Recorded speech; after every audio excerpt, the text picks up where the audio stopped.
To whoever is listening right now, you are about to be presented with an opportunity unlike no other. You are about to be presented the most hidden information that has ever existed. The most important and powerful information has been hidden from you. And these are the laws that work within the universe that govern everything.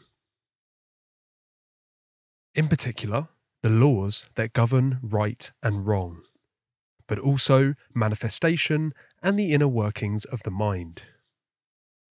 For as long as you stay unaware and ignorant of this knowledge, it will be used as a weapon of manipulation against you.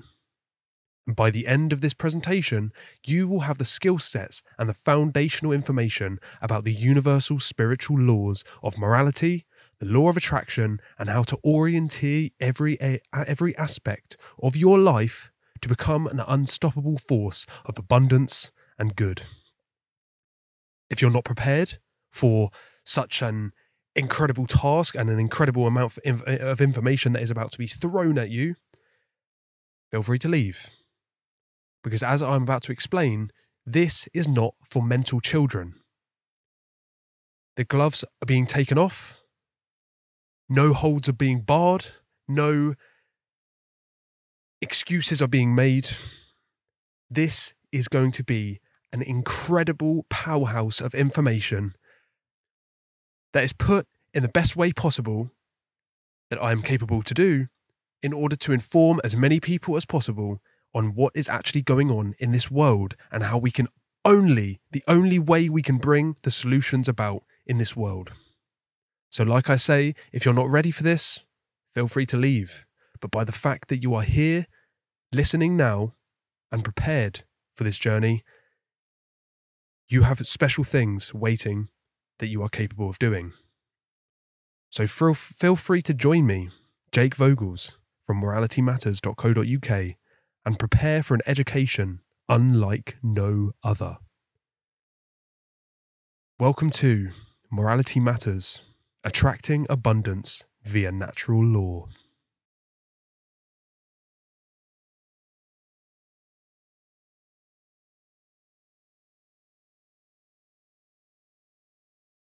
You are about to begin the journey upon the road of great understanding, uncovering the most crucial aspects to who we are and what the place that we exist in actually is.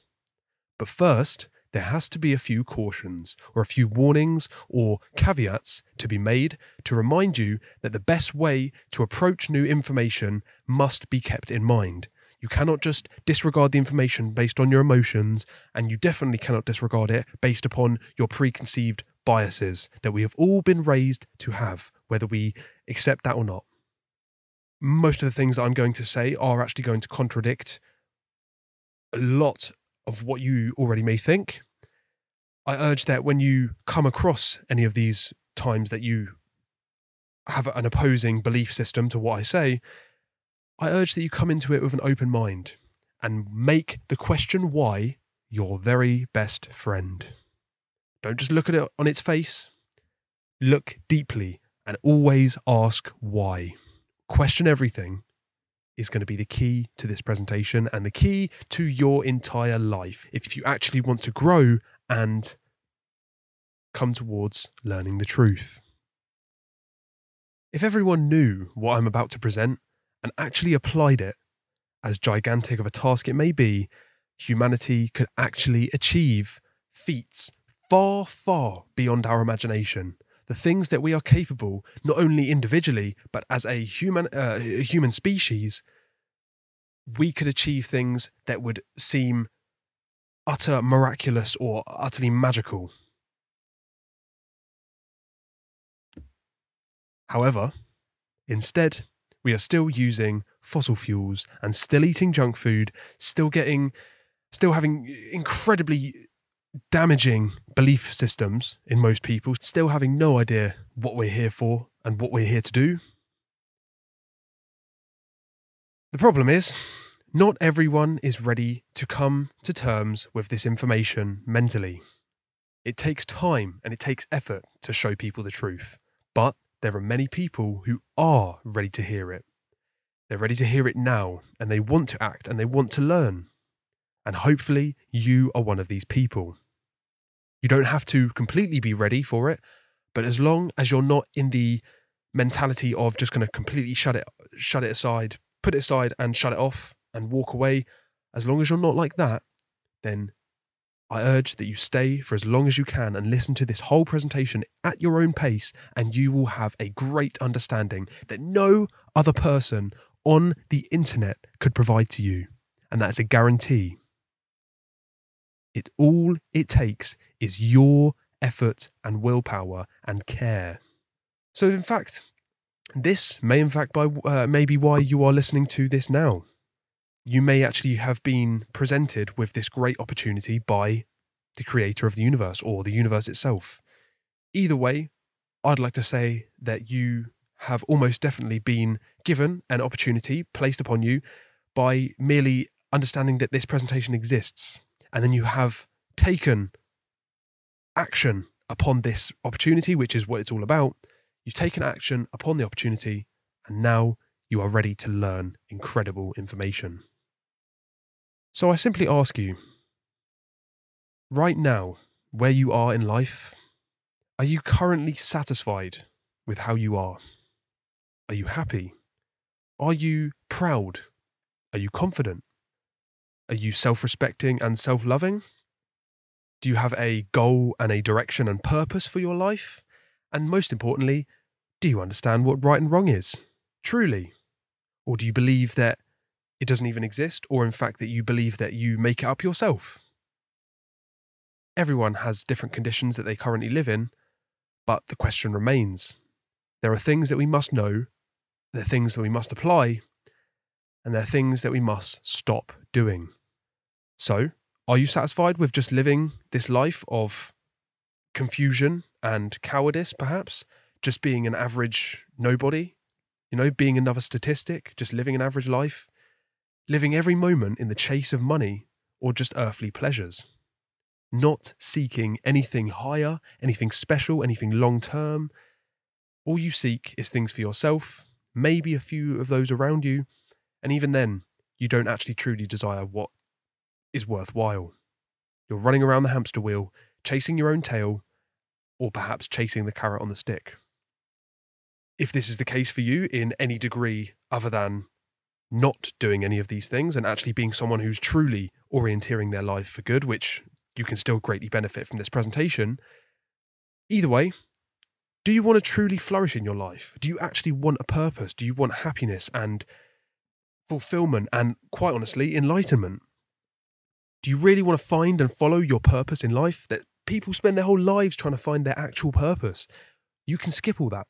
You can simply work through certain amounts of information, figure things out yourself, and come to realize that you are here to govern yourself, and you can do anything that your heart desires as long as it is not a transgression against the laws of nature. But ultimately, all you really have to do is put aside your mind chatter, your biases, and your dogma. I know it may be very, very hard, if not almost impossible for some people, but by the fact that you're here, there is some wiggle room, I would like to assume. So all I can really say throughout this presentation, really try to listen to what is being said and what is on the slides. Don't just put two and two together and try and decode all of it based on what you already think you know and what people have already told you and what the news and Google may tell you. Use your intuition, understand the spirit of the message, understand that everything that is being said is greatly backed up by evidence and the use of the trivium truth discovery method, which we'll get onto. But ultimately, be warned, because this information is not to be taken lightly. You should be glad that you have been given the opportunity to listen to this information, because it may mean that you are actually somewhat of a mental adult already. as long as you are not completely a mental child, which too many people are, unfortunately, you are prepared for this information. But just know that it's not to be taken lightly, because ignorance and denial are your worst enemies, not only in this presentation, but in the whole of your life. So do not live in ignorance. People say it's bliss, it's death. If you ignore something, it doesn't make it go away, especially if you ignore the negative. It just means that you're not going to be prepared for when it comes and bites you. Same with denial. You can say something isn't the way that it is as much as you like. That does not change what it is. You have to face the truth, because the truth will set you free no matter how hard it is. So this information may be new to you in some form, but it has always existed. There is nothing new under the sun. This truth has always been out there. It's just simply been presented in different ways. It's been understood in different ways. It's been put in different symbolism and hidden to certain amounts, and it's, died and revived in certain ways throughout time. But now is the time of the revival. We must learn this information and apply it if we truly want to manifest. And like I say, this information may actually oppose your religion, your conditioning, or your traditional beliefs. Don't let them interfere. I would like to, throughout this presentation, I'm just going to say it now, that I'm going to give you the absolute benefit of the doubt and give you the actual respect and treat you like the mental adult that I can hope that you are. And if you're not, and you can't hear what I say, unfortunately, hopefully your time will come where you can come back and give it a second try. But if not, unfortunately, you may have to learn the hard way, which is not the best, because as the old saying goes, a smart man learns from his own mistakes, whereas a wise man learns from the mistakes of others. So you don't need to suffer to actually learn these lessons. All you simply have to do is listen.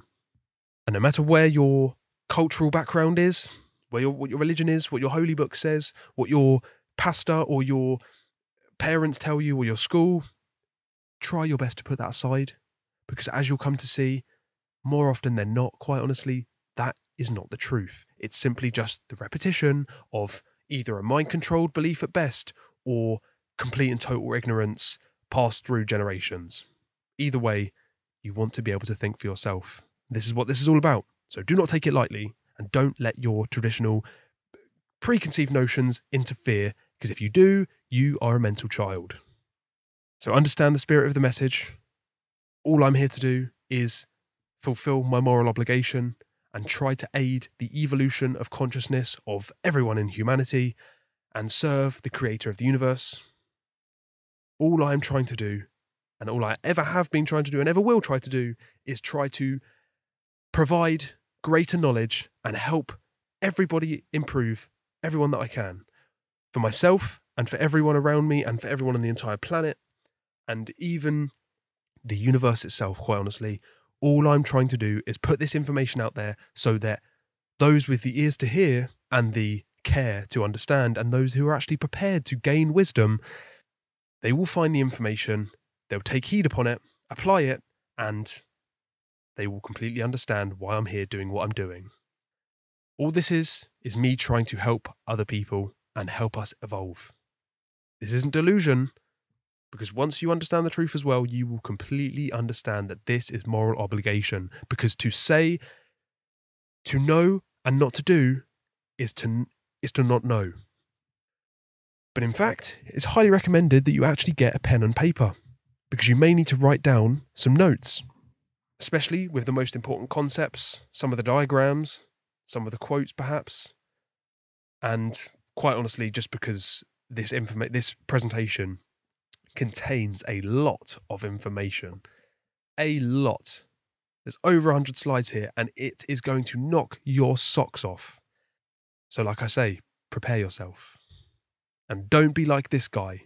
Don't stick your fingers in your ears. Don't cover your ears with your hands and cover your eyes and la la la la la. You're not a mental child, okay?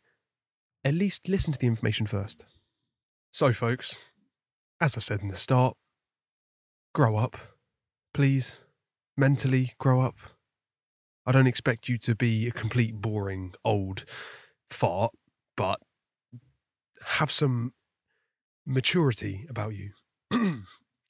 At least desire to try and actually grow and do something with your life instead of just sitting around and reveling and enjoying the meaningless, unfulfilling pleasures of life and just completely ignoring anything with actual substance and meaning. Obviously, everyone can live their lives differently, and we all are here for different things, and you are completely free to do whatever you like.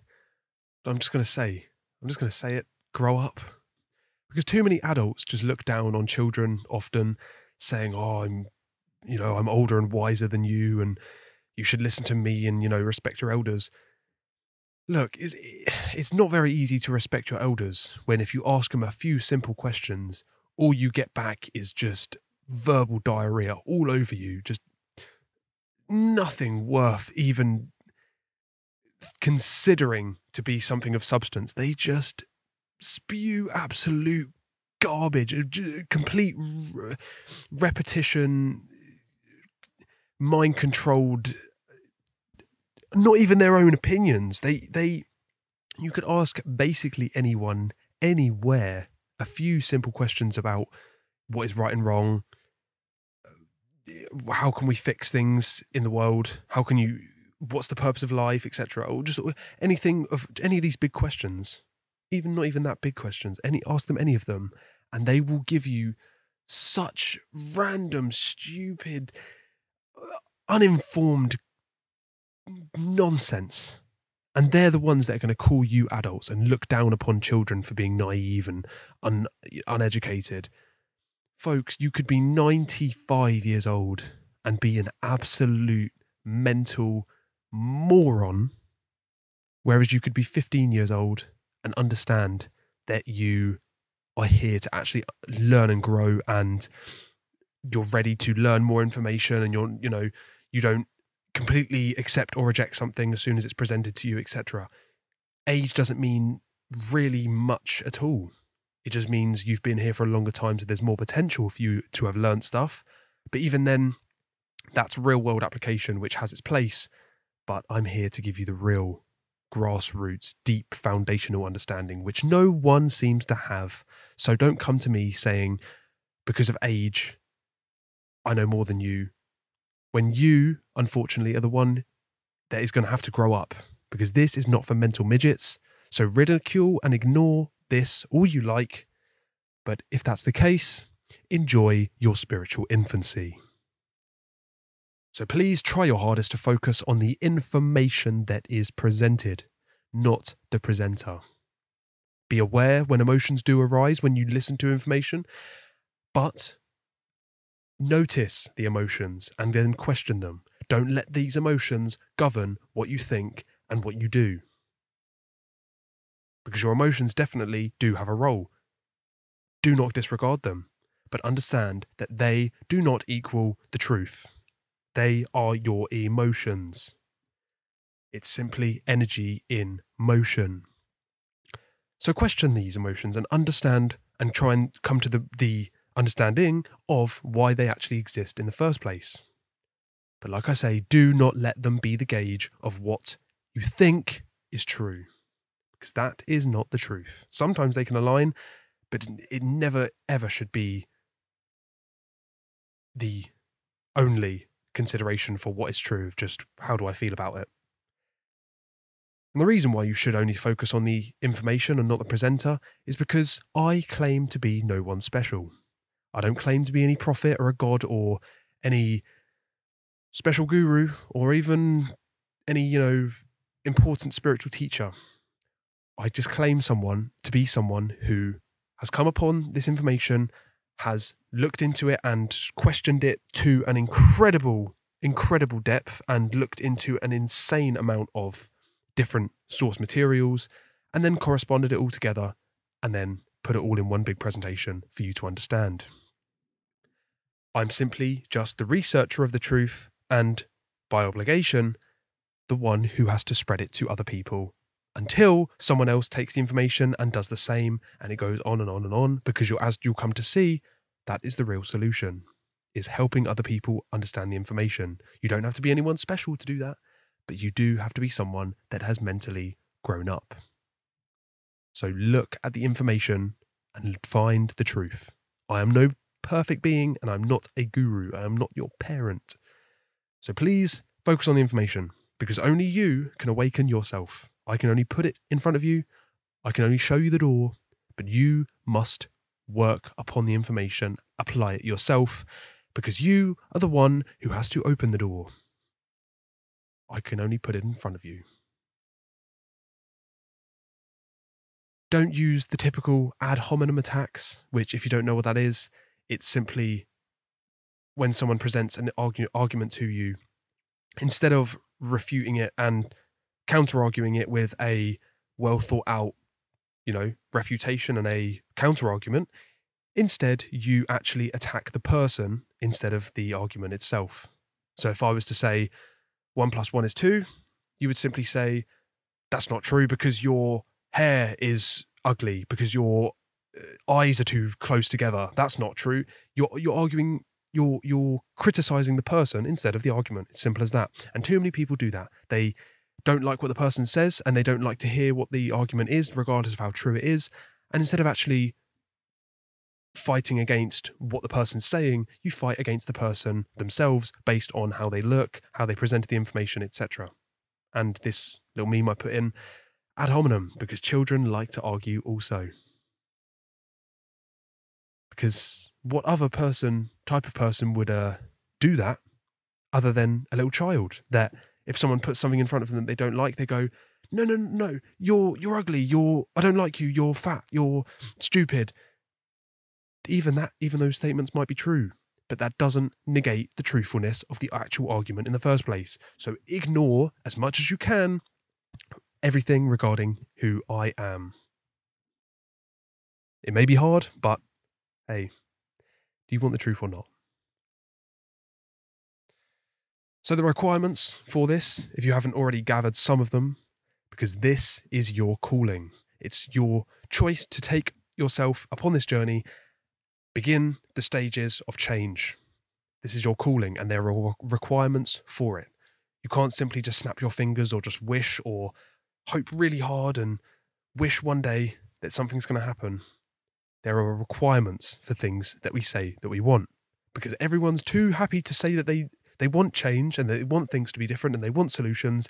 But then when it comes to the simplest of actions or things that they have to do, they spin around 180 degrees and say, action?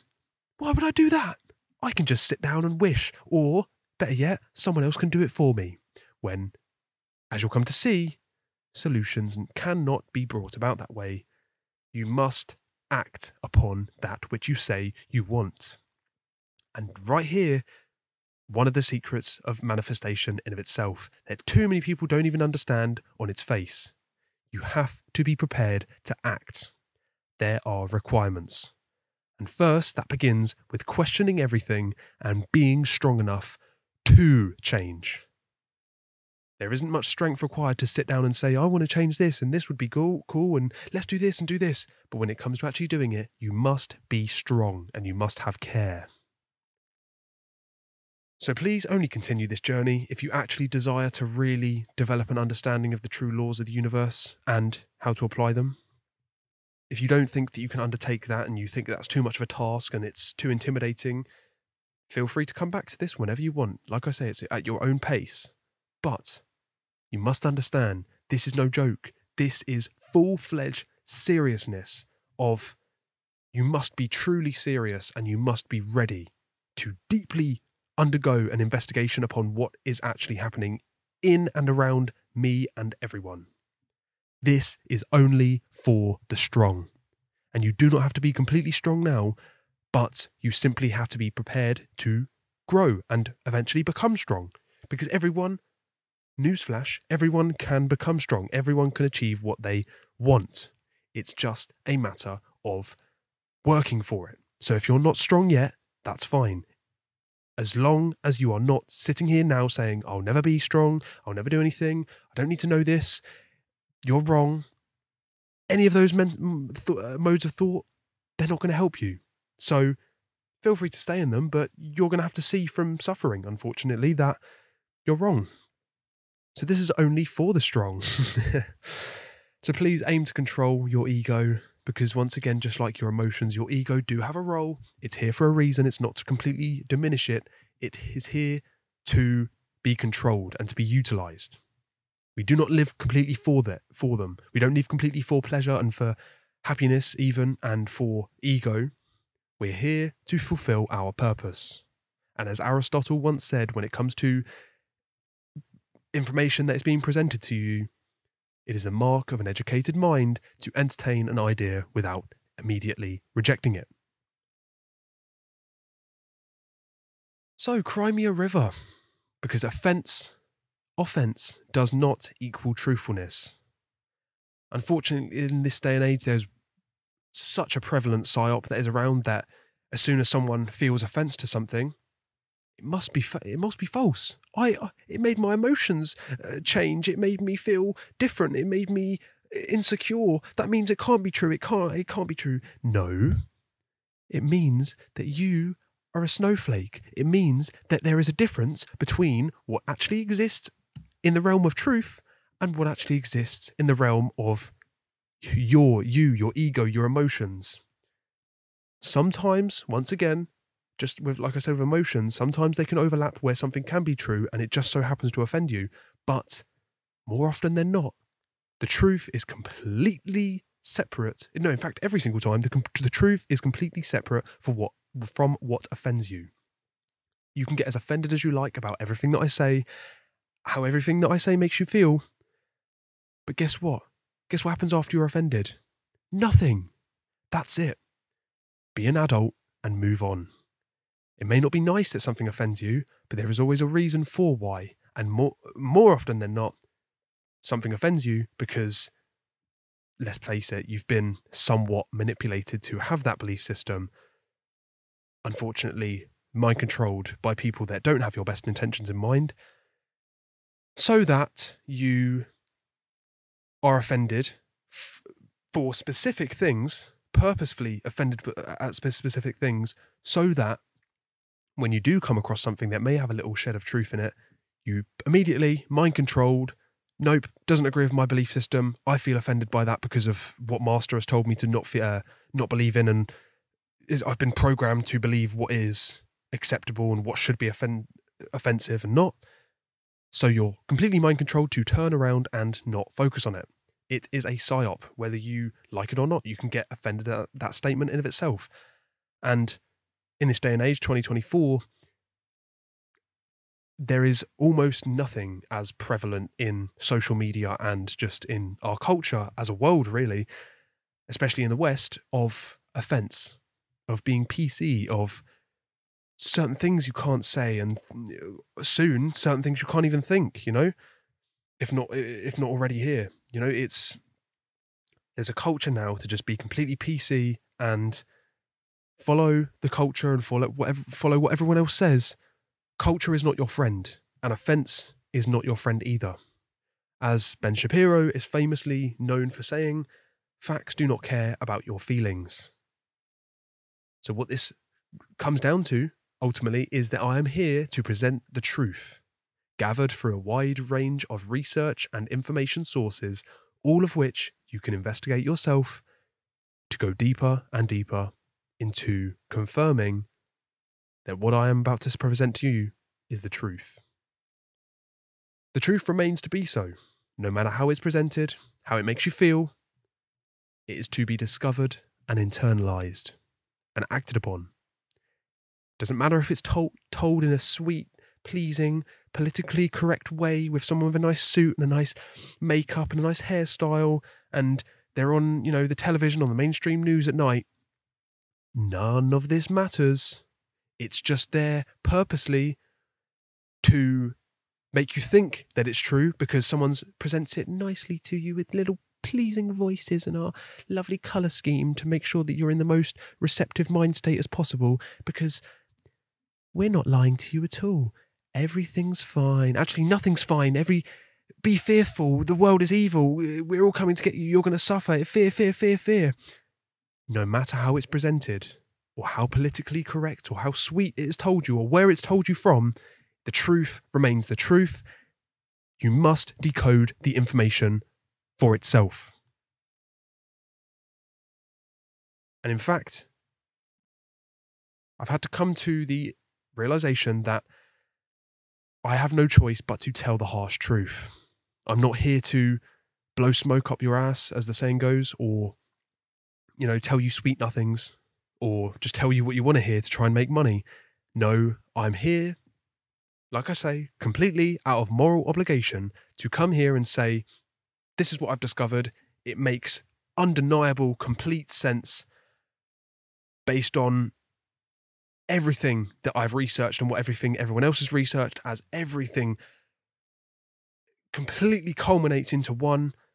This is what I've discovered. Makes absolute sense, especially more than what's being told on the news and what's been told in the newspapers and the social media. It makes sense. There's nothing better that's been put out there.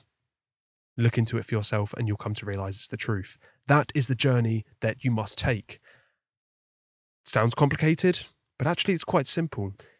The process is not hard. It's the action itself. Because everyone's happy to say that they want to change, and I don't look at things with my ego. I entertain them first and then act upon them.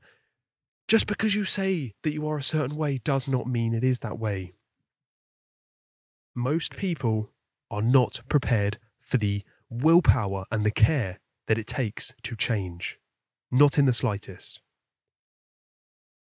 But when you finally do accept the change and act upon it and accept the truth, and you stand in the power of righteousness, there is no empowerment, there is no protection, and there is no harmony that is stronger than being right and standing in the truth. Because you can spout lies all day, you can be in complete mind control, and you can be as blissfully ignorant as possible, just like a pig rolling around in mud. But, unfortunately, you are just going to remain the pig rolling around in mud until you realise, I can stand up, I can open the gate door, and I can walk out of the pen, I can shower myself off, I can stand on my hind legs, and I can orienteer my life for the good. And I am here to help you do that. Instead of just rolling around in the mud saying, yeah, one day, I'm going to get out of this pen and stop rolling around in my mud. Or in fact saying, even worse, saying, I don't need to get out. There's no pen here. I love just rolling in my mud because it's fun. I'm YOLO, I'm here for a good time and not a long one. Well, unfortunately, like I say, unless you're prepared to start learning new things and then acting upon them, unless you're prepared to do that some way or another, you're going to have to learn the hard way. And the way that the universe works, I'm sure you've seen for yourself. Unless you're prepared to learn now and learn from the opportunities that are given to you, if you keep ignoring it, you're going to have to suffer. You're going to have to lose things and feel pain in different ways. And then eventually you'll learn the lesson. You'll have to learn the hard way. That's what the universe does best. So I'm trying to skip that step for you here. The keyboard warriors have arrived. I can hear you now tapping away in the comments going, no, you're wrong. No, you're wrong. I believe this and I was told this and you're wrong because blah, blah, blah, blah, blah, blah. Have fun. Tap away on your little keyboard all day long. But what are you really contributing to society? Just tapping away on your little screen going, yeah, I'm doing my job here. Yeah, I'm gonna tell him. I couldn't care less. Type anything you want in the comments because that, once again, does not negate the truth of what I say. As the title so aptly says, cry me a river. Get as offended as you like. Scream, kick and cry just like that baby would. Poo your diapers. I do not care. Learn the truth. Follow that path. And any other straying from that is going to have to lead you onto the path of learning the hard way. The best way to actually understand this is what is known as the teachability index. One of, if not the best way to understand how to be in the best position to learn new information is to be right in the center of this bell curve on this graph. Hopefully this isn't too complicated or new to you, let's say, but simply this is another representation of what is known as the golden mean, where simply the best position to be in, especially when it comes to learning, is to being right in the center point of the two extremes.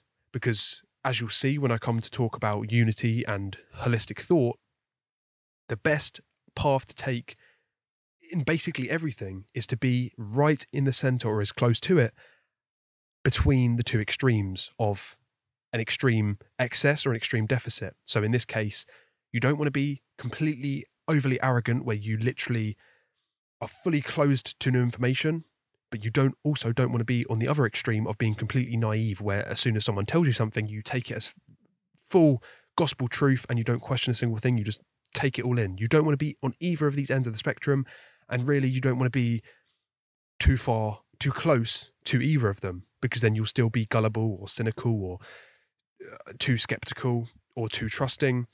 What you really want to be is right in this center point of being an eternal student and being an eternal teacher, as someone that no matter what the information is, where it's come from, who it's come from, etc., you look at the information first, correspond everything that you can, try and be as open-minded as possible, question everything, etc., apply all of the techniques that I'm about to present to you, and use the context and the spirit of the message, everything. Combine all of this, stand right in the middle, and try your absolute best to learn new things. And of course, this is not easy at all. It's one of the hardest things for people to do because we're so mind controlled in this day and age with just screens and voices and noises and distractions. Every turn that we take, just stop, quiet the mind, think. Let me just listen to what's being said, and then if you're going to at least listen to it first and then completely shut it off with your biases, at least you've listened to it in the first place. At least it's a starting point of where you can move on. So to not go on to it about it too much, ultimately the best way that you're actually going to learn the most information is to stand right in this center point of not being overly naive, not being overly arrogant, being in the right center point of healthy skepticism, balanced viewpoints, the willingness to learn and to change and to act upon what you know. Avoid arrogance and avoid the rigid skepticism. And to fully close this point, I do urge that at every opportunity that you get, every opportunity that is given to you, that you are able to learn new information, reflect upon your teachability as much as you can as possible. As soon as something new appears into your life, it should be instant, straight, almost muscle memory of how is my teachability? How does this reflect in how much I'm willing to learn? How much am I closing this off based on my bias, you know? If you disagree with something, step back and go, why do I disagree with it? Why do I agree with it? Do this as much as possible. And it's a skill. It's about getting better and better at it over time. You don't have to be the perfect middle point at all times because you don't want to start beating up on yourself, and no one's perfect. But it's all about being as good as possible and constantly progressing. Okay? So now you understand all of this and we get closer and closer to actually really breaking the doors open and initiating ourselves into the truth about the universe. One of the final things I need to say is you should try your very hardest to steer clear of what is known as solipsism. This is basically the belief system or the thought process and ideology that only my mind exists, that everything outside of me, myself, and I is doubtable. It's unsure that it could exist or how it could exist, and all I can really know is that I'm sitting here now thinking my own thoughts, and therefore everything It's uncertain and, quite honestly, is illusion. And therefore, the truth itself is illusion. And look, in the spirit of teachability and the spirit of mental adulthood, you don't want to just look at this and immediately just go, I'm not even going to look into it. Hey, question it. You must, even with things that you shouldn't do and shouldn't believe in, the best practice is to at least, still face it and question, why is it wrong? Why should I not follow it? Because then you know for next time to not fall into that trap. Instead of just, obviously it's good to know that it's not true and you can push it aside in the first place, but you should understand why. So I'm going to explain to you why solipsism is such a horrible mindset to have, because too many people still in 2024 are solipsists, trying to say that only their mind exists for certain. I mean, come on. You don't even really need to explain it. Like, where do we even begin in just doing anything other than face palming at someone who just says, oh yeah, only my mind exists. Your mind doesn't exist. It's all illusion. Like, really? Really? And as you're going to come to see, I like to break down words from their original roots because they can actually tell us a lot in many different ways, not only in what perhaps the intentions were of those who made the words in the first place, but also when we break things down into typically Latin or Greek origins, it tells us a lot about what the word really was intended to mean and perhaps synchronistically what the deeper meanings can be of the words that we use every single day, because words have a energetic, powerful effect. They aren't just things that flow out of our mouths on a whim, at least for people that care about what they say. But ultimately, solipsism is what is known as the biggest lie, the worst mistake to ever make.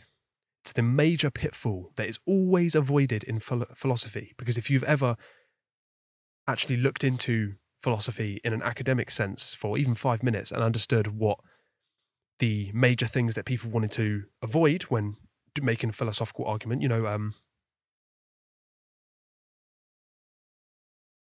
fallacies, things like that, solipsism is always one. Typically, historically in philosophy, throughout time, it was just unspoken that if your argument led to having to adopt a solipsistic mindset to actually believe the philosophical argument, then basically if that was to happen, you would have to completely disregard your argument, because if your argument falls into a solipsistic mindset, it's toast, basically, because even then, throughout time, even without technology, people just realised, come on, you've got to be a fool to believe that only your mind exists and that everything in the whole entire world is just illusion, or just can't ever know it, might as well be meaningless, or there's no point following it or looking into it.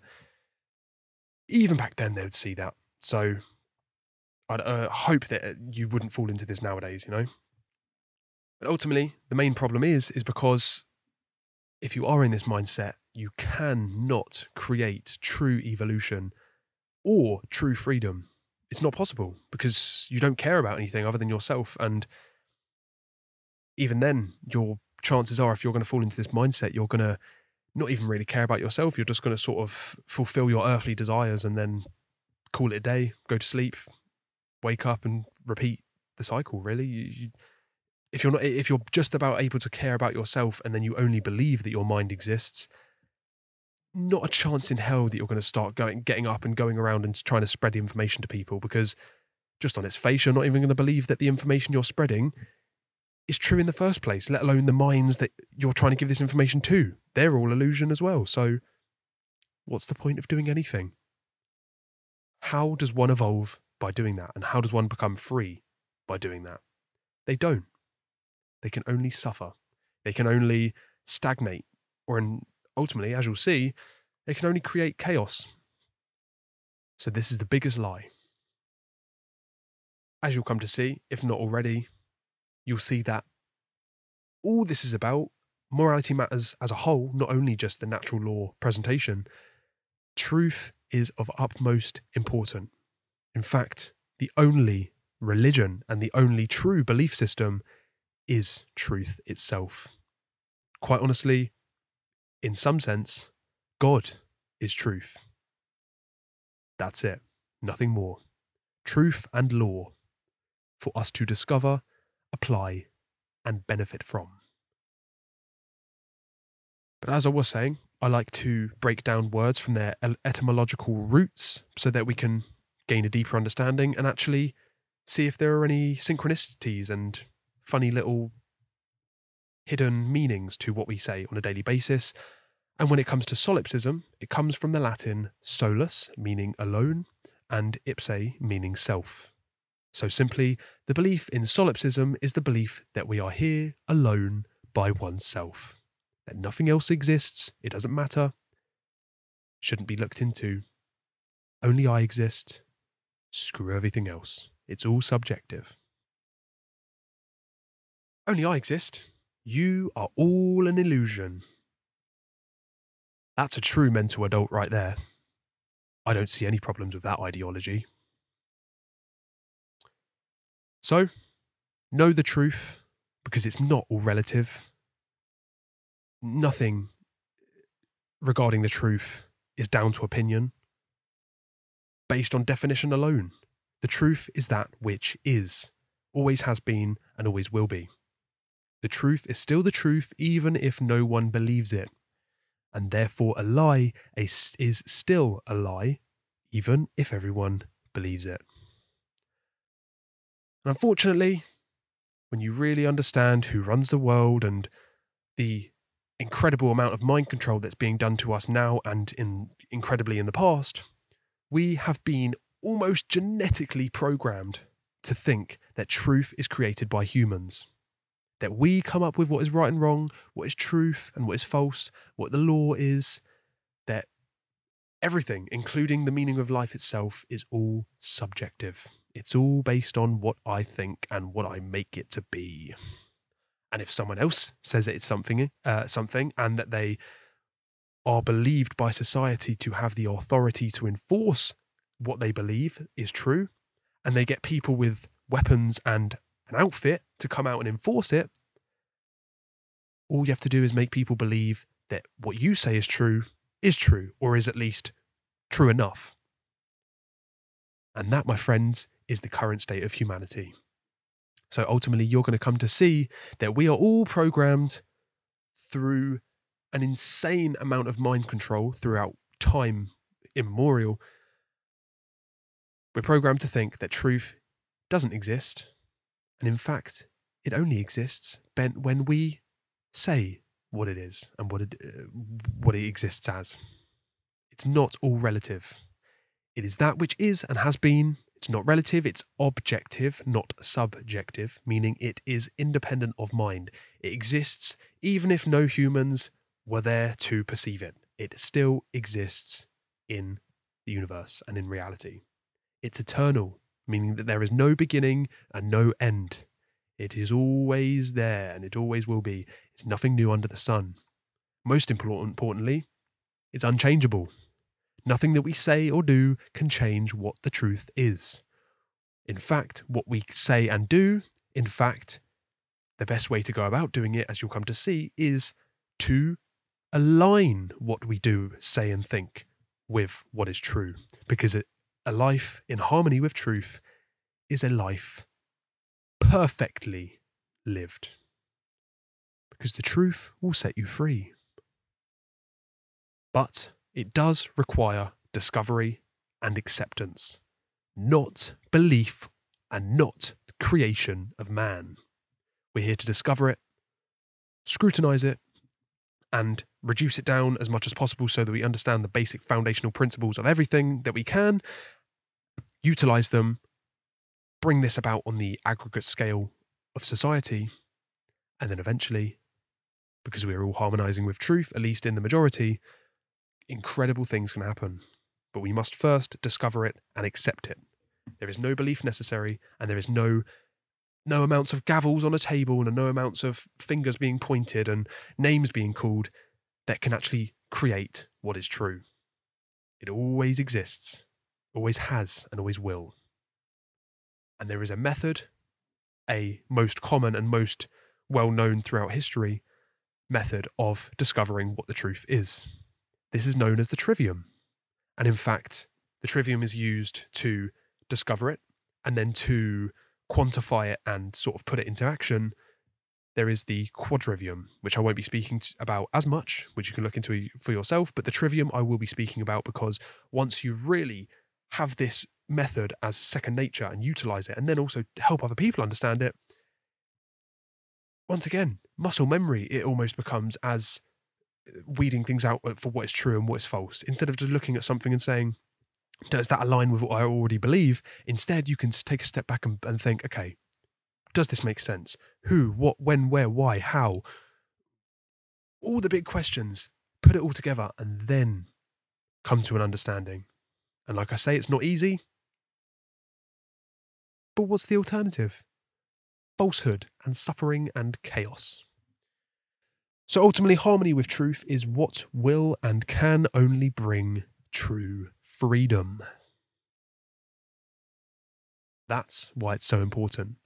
Because as it said in John 8:32, and you can believe in what the Bible is all you like, I'm not going to sit here being a Bible thumper.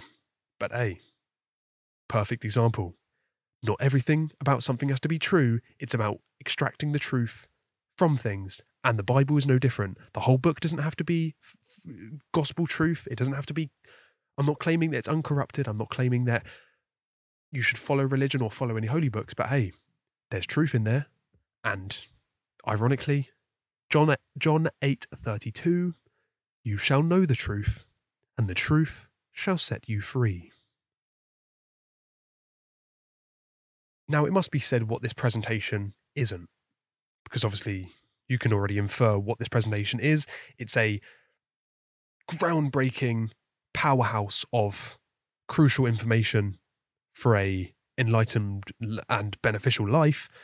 But what this presentation isn't is it's not a religion. It's not a cult. It's not a belief system. It's not a group or a club or a fringe, subreddit.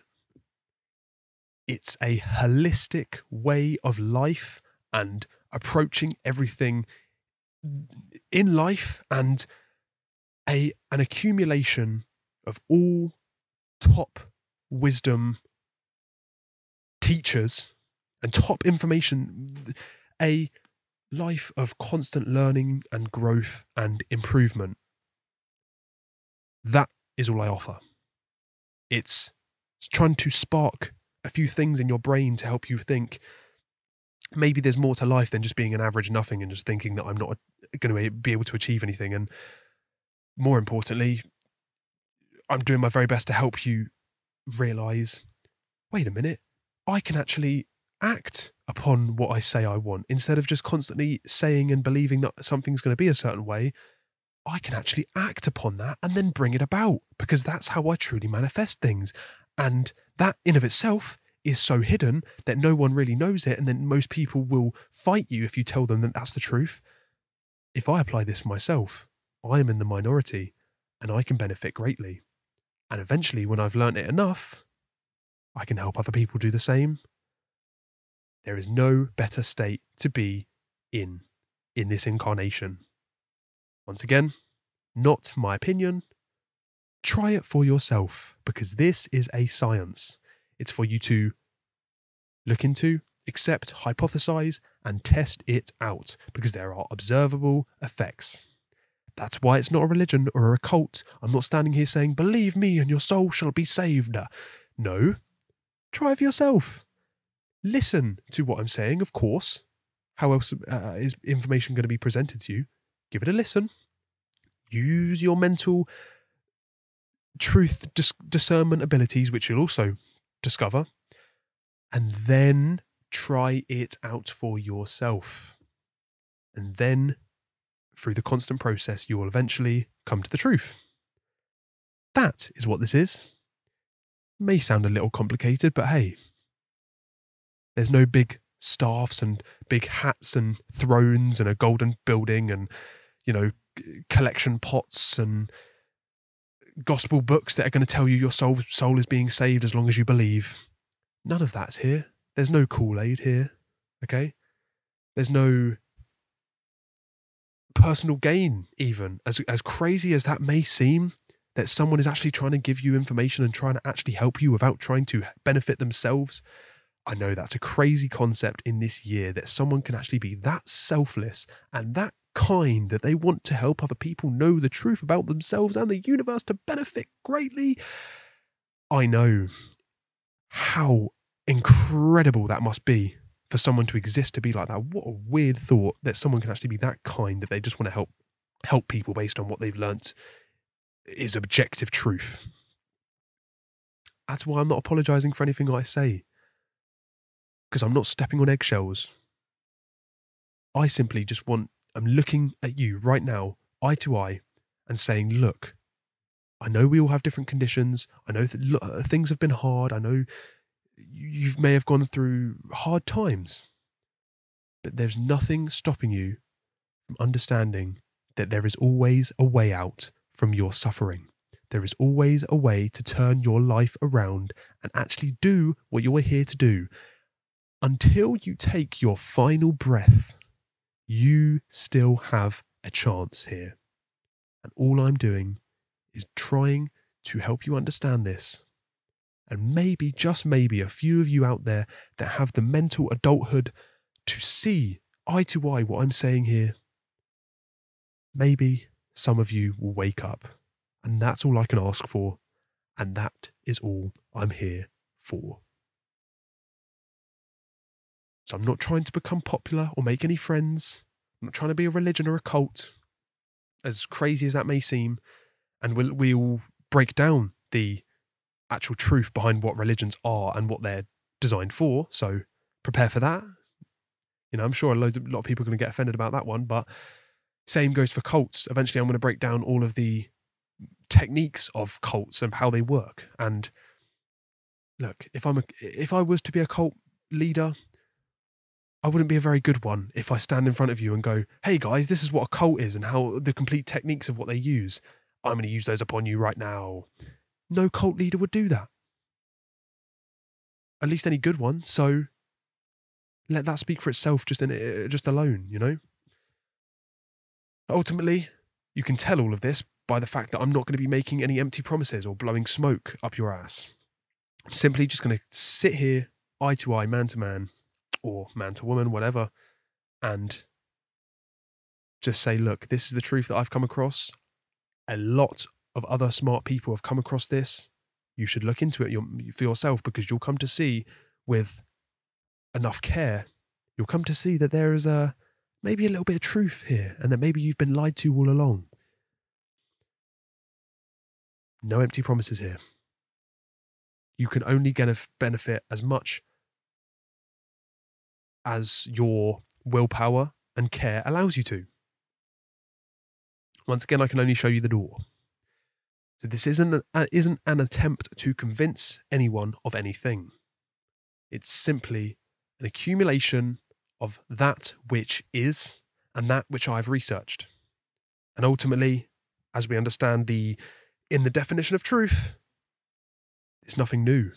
It may be new to you, but it's nothing that I have created myself. It has always existed, just in different forms and different ways of presenting it.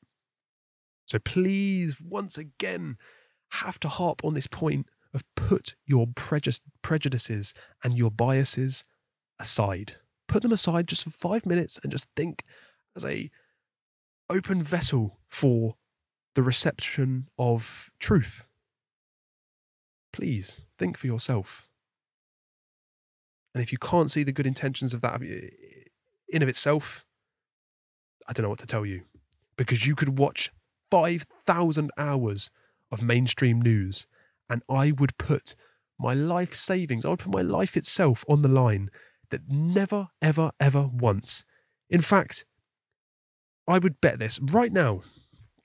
I would, on air, bet every penny that I have in my possession and my life itself, I would bet that never once ever on mainstream news television has someone in the anchor main position of, giving you the news, never once have they sat there, looked at the camera and said, think for yourself.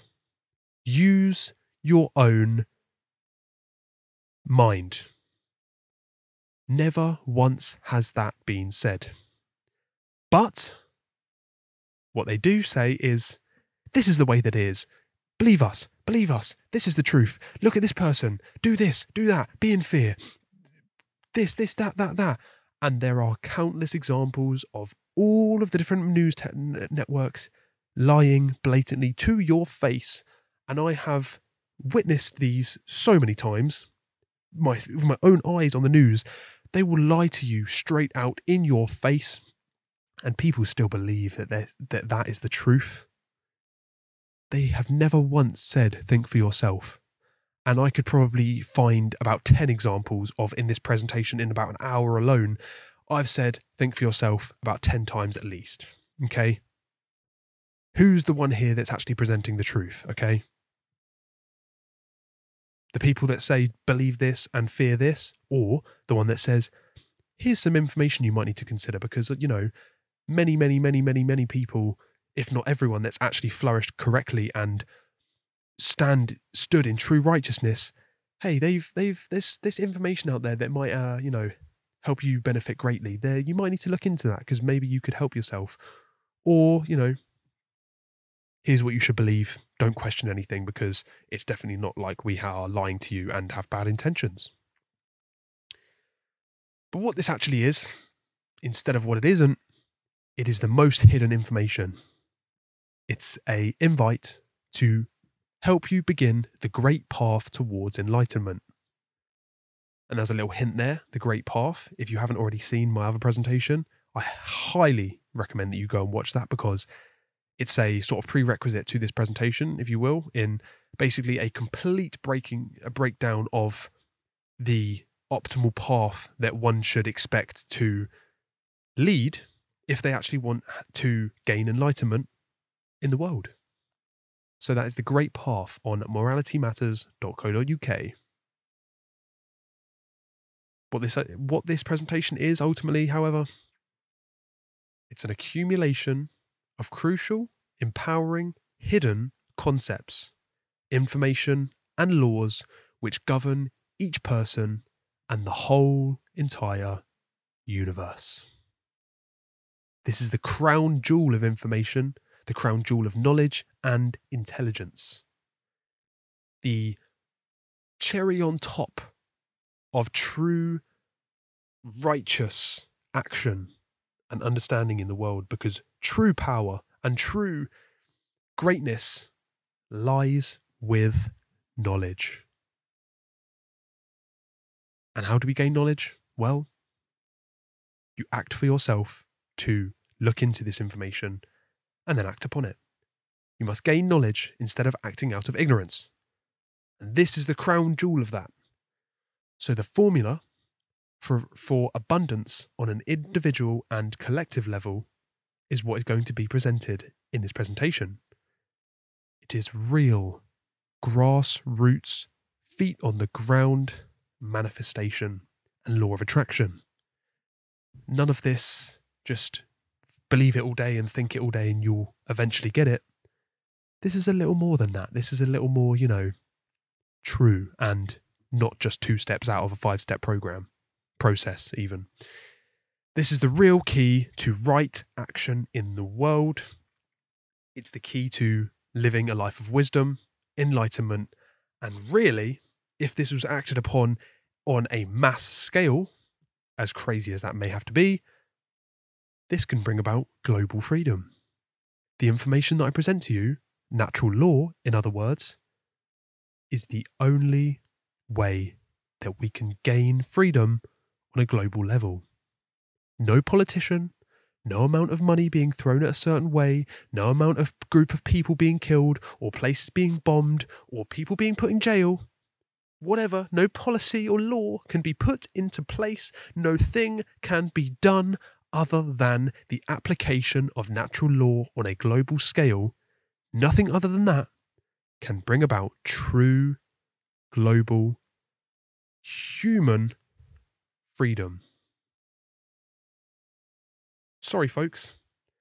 Not most of you aren't going to hear that. And once again, not ever, ever, ever has or will they say on the news what I have just said to you, that we must come together, gain knowledge, raise our consciousness and apply natural law and actually become free as a species and ultimately, eventually, solve all of our problems on Earth. And I know this might sound like a lot of big claims I'm making, but the reason it's not just a big empty claim is because I'm not saying that it's easy. I'm saying it's the hardest thing that humanity can do. That's why we haven't achieved it yet. And it's why it's ultimately called the great work, because it's probably the hardest thing that we could do as humanity, especially in this day and age where people are so ignorant and careless and selfish, than that. How are we going to even nearly achieve anything that we say we want, or anything that we actually need to have to bring about freedom and benefit for all? It's not easy. We need at least 51% of the global population acting in a way in which it's harmonious with natural law and the hidden laws of the universe. Unless we do that, not going to happen. But obviously, the rulers of the world understand this, and it's why it's the most hidden information in the world, because if we did understand this, the control system would fade away into dust. Simply join me on the great path to understanding everything that is necessary to know when beginning the path to abundance and freedom.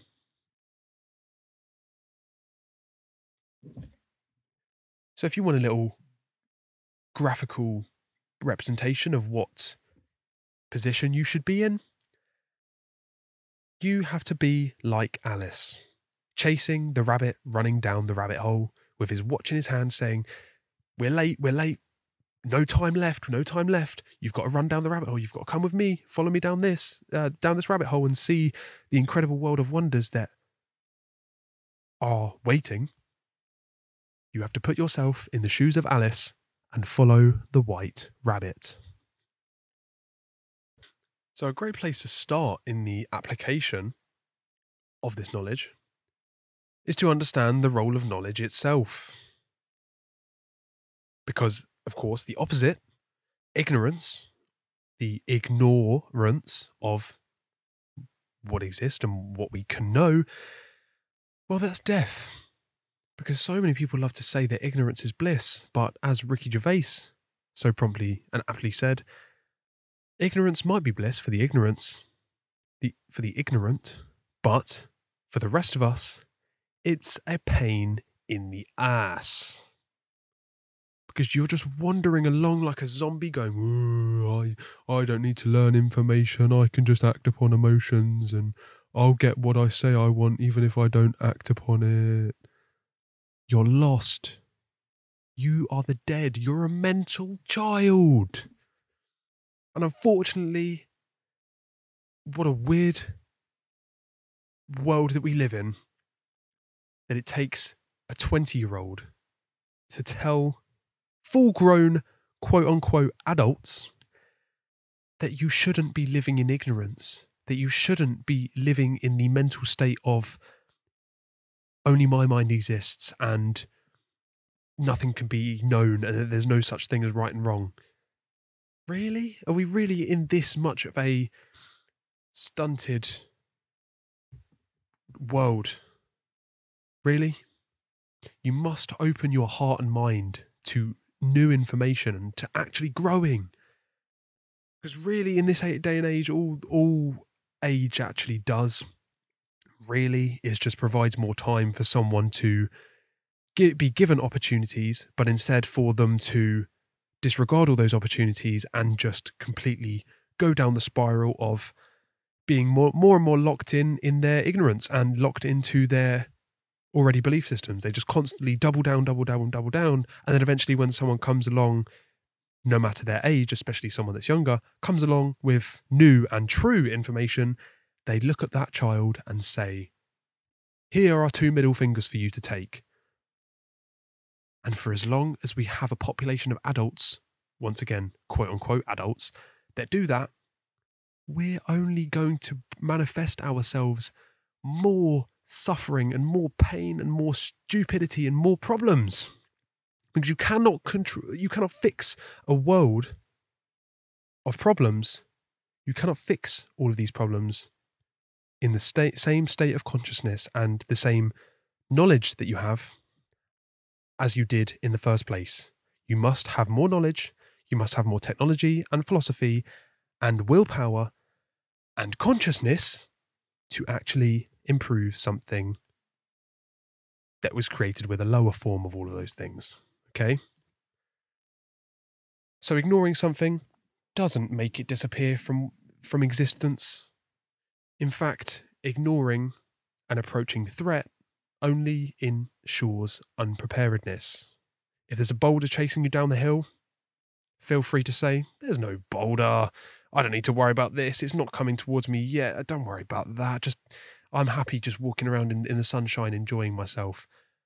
The boulder's not going to disappear. It's just going to come closer and closer to you and flatten you. Meanwhile, it may have been fun for you to walk around and say, oh, I'm fine, and enjoy those last few moments before you're annihilated. Or you can realise, there's a boulder. Yeah, maybe I need to focus on that and understand that there are things that need to be understood and known, and maybe I can prepare myself for them. Maybe I can even learn from them. But maybe that would take too much mental adulthood. Who knows? You must face the negative. You must face that which is uncomfortable, and you must transmute it. More than anything, you must understand the negative and the uncomfortable. It needs to be addressed. And not only addressed once it finally makes itself known to you, and that when that final second before the boulder's about to hit you, you go, oh, there's a boulder, I'm going to step aside. No, the more preparedness you have, and the more negative and uncomfortable things that you understand exist, the quicker and easier it is for them to be worked with. And then you can move on and actually grow and grow and grow and have a mental portfolio of things that you fixed and worked with. And then you'll be a complete powerhouse, because by the next time something negative or uncomfortable comes across, you're going to laugh in the face of that uncomfortableness and just say, that's nothing compared to what I've done before, you know? That's the real path we need to take. Growth. Instead of only having to focus on things that are negative and detrimental as soon as they finally catch up with you. Knowledge is important, folks. But what it really does is allows us a level playing field with the manipulators of everyone's mind in this world. If I understand the rules, the complete rules of football, and I was against someone the exact same age as me who had no clue a single rule of football, they may have known that the game of football exists, or maybe even not. If I was to play that person in a game of football, who do you think's going to win? The person that completely understands the rules and has a skill set of applying the rules and playing the game, or someone that's just wandering around saying, I don't need to know the rules of football, I'm just going to start playing the game and I'm going to beat my opponent. Not happening. Never, ever. That is not going to happen. That's not possible. The only way for that person to even have a chance is to understand that they have to have the same knowledge as the person that they are playing against, at the very least, so that at least there is a level playing field there. And then eventually, obviously, once we're in that place, you've got to beat your opponent. But unfortunately, in 2024, we're not even in the place where we understand that there is an opponent, let alone that the opponent has knowledge that we don't possess, and that we have to apply this knowledge in the first place to free ourselves. That is how deep we are underground. We're not even on the surface level yet. That's why I have to be here, unfortunately. But the manifestation of any desired condition cannot occur unless we possess the relevant knowledge that is required to bring that about. Maybe randomly, the whole example of put a monkey with a typewriter and over 2,000 years, they will eventually write the whole works of Shakespeare. Maybe eventually we'll get what we say, what we want. Maybe, who knows? We'll see. Maybe, probably. But chances are we'll probably get something worse or nothing at all. Or we can realise that there must be knowledge that we possess and then align all of our internal workings, which we'll get onto, and then we can manifest that which we say we want. It's that simple. Like I say, the process, the solution is simple. It's the getting it done, which is the hard part. Ignorance is bliss. So there's this lovely little bird that is about to get swallowed in one bite by the predator that is right behind him. I should have put a caption on this, similar to what I did with the previous overlay image of Alice in Wonderland. I should have put a little caption above this bird's head saying, all of humanity or the average person, and then the world dominators are the big snake behind them. Literally about to ready to gulp them up as if it's nothing, as if it's a human eating a pea. It's going to be that easy of a chew and a bite you down because we have no clue. We're ignorant, selfish, cowardice, you name it. We think we're going to win. We think we're going to actually solve the world's problems if we're standing here on this log just saying, ignorance is bliss. What a lovely day this is. There's no worries in the world. Gulp. You're gone. So, other than possessing knowledge and all of these other things I speak of, you need to realise that we all have spiritual currency. Everything that you do is one big energy exchange.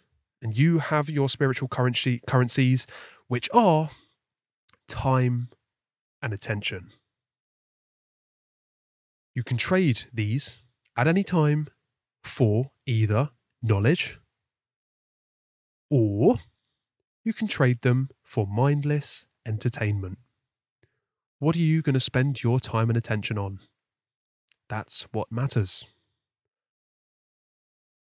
You can either nourish yourself, your mind, body, and soul, or you can harm all of them, or neither. You can just stay stagnant. It's always a choice. It's always your choice. The better quality of the intake will always, by law, determine the quality of the output. As we'll see when we get onto the trivium, everything that we do is similar to a computer, including ourselves. It's input, processing, and output. It's all algorithms. The quality of what is put in will determine the quality of what is given away or given out as an output. Simply, I just require your time and attention in exchange for an immense understanding of yourself and the world around you. So, if you're ready to undergo this task of actually learning everything that I present to you, you must first be honest, not only to yourself about everything. Be honest. It's very crucial that you do that. But most importantly, be honest about the quality of what you spend your time on.